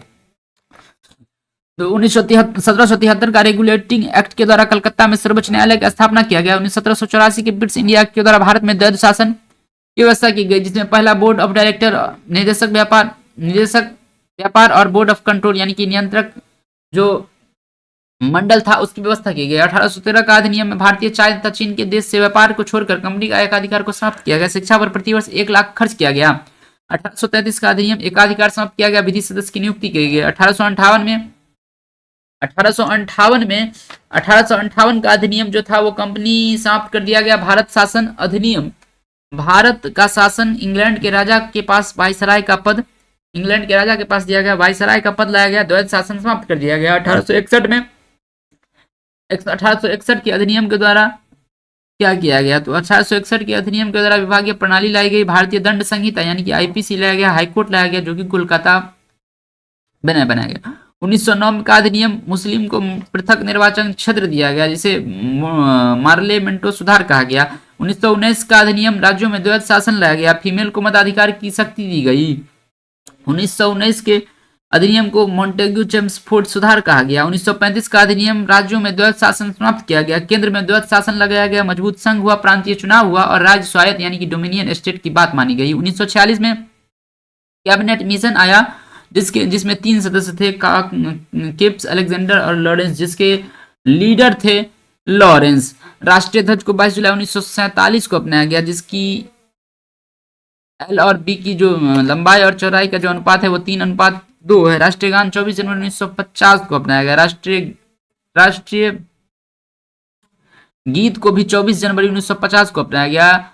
राष्ट्रीय चिन्ह को 26 जनवरी 1950 को अपनाया गया। राष्ट्रीय कैलेंडर शक संवत, जिसकी शुरुआत कनिष्क के 78 ईस्वी में की गई थी। राष्ट्रीय कैलेंडर को 22 मार्च 1957 को शक संवत को अपनाया गया। संविधान सभा की बात करें तो इसका गठन कैबिनेट मिशन के आधार पर 1946 में हुआ। इसमें कुल 389 सदस्य थे, जिसमें 15 महिलाएं थी, किंतु स्वतंत्रता के समय यानी कि जब विभाजन हो गया तब उसमें 299 सदस्य थे और संविधान पारित होने के समय संविधान पे 284 सदस्यों ने साइन किया, जिसमें 8 महिलाएं थी। और अस्थायी अध्यक्ष संविधान सभा के सच्चिदानंद सिन्हा को बनाया गया। अस्थायी अध्यक्ष राजेंद्र प्रसाद बने। उद्देशिका अध्यक्ष नेहरू थे। प्रारूप समिति के अध्यक्ष अंबेडकर और सलाहकार BN राव थे। संघ समिति के अध्यक्ष जवाहरलाल नेहरू। प्रांतीय समिति के अध्यक्ष सरदार पटेल। मूल अधिकार समिति के अध्यक्ष सरदार पटेल। कार्य संचालन समिति के अध्यक्ष KM मुंशी। झंडा समिति के अध्यक्ष JV कृपलानी और राजेंद्र प्रसाद। प्रारूप समिति के अध्यक्ष भीमराव अंबेडकर थे। संविधान के विदेशी स्रोत में कनाडा से संघीय व्यवस्था अवशिष्ट सूची राज्यपाल GST लिया गया। यूएसए से मूल अधिकार, उपराष्ट्रपति, सर्वोच्च न्यायालय, न्यायिक पुनरावलोकन, महाभियोग, वित्तीय आपातकाल और प्रस्तावना, वित्तीय आपातकाल और प्रस्तावना की प्रस्तावना लिया गया। आयरलैंड प्रस्तावना लिया गया। आयरलैंड प्रस्तावना का विचार लिया गया। आयरलैंड से नीति निदेशक तत्व, राष्ट्रपति का निर्वाचक मंडल और मनोनीत सदस्य लिए गए। नीति निदेशक तत्व को आयरलैंड से लिया गया। आयरलैंड ने इसे स्पेन से लिया। स्पेन ने इसे स्वयं बनाया था। जर्मनी से आपातकाल लिया गया। जर्मनी के संविधान को विवरण संविधान कहते थे। जर्मनी जो कि 1918 से 1933 तक वीमर रिपब्लिक के तौर पर कहा जाता था। जर्मनी के संविधान से राष्ट्रीय आपात और राज्य आपात लिए गए। उसके बाद फ्रांस से गणराज्य की व्यवस्था ली गई। ब्रिटेन से एकल नागरिकता, औपचारिक प्रमुख के रूप में राष्ट्रपति, संसद की सर्वोच्चता, संसदीय प्रणाली, मंत्रिमंडल, सामूहिक उत्तरदायित्व, पीएम, ये सब लिए गए। दक्षिण अफ्रीका से संविधान संशोधन की व्यवस्था ली गई। रूस यानी कि सोवियत संघ से मौलिक कर्तव्य पंचवर्षीय योजना की व्यवस्था की गई। जापान से अनुच्छेद 22 की कानूनी शब्दावली ली गई। ऑस्ट्रेलिया से संवर्ती सूची, केंद्र राज्य संबंध, संयुक्त अधिवेशन, प्रस्तावना की भाषा की ली गई।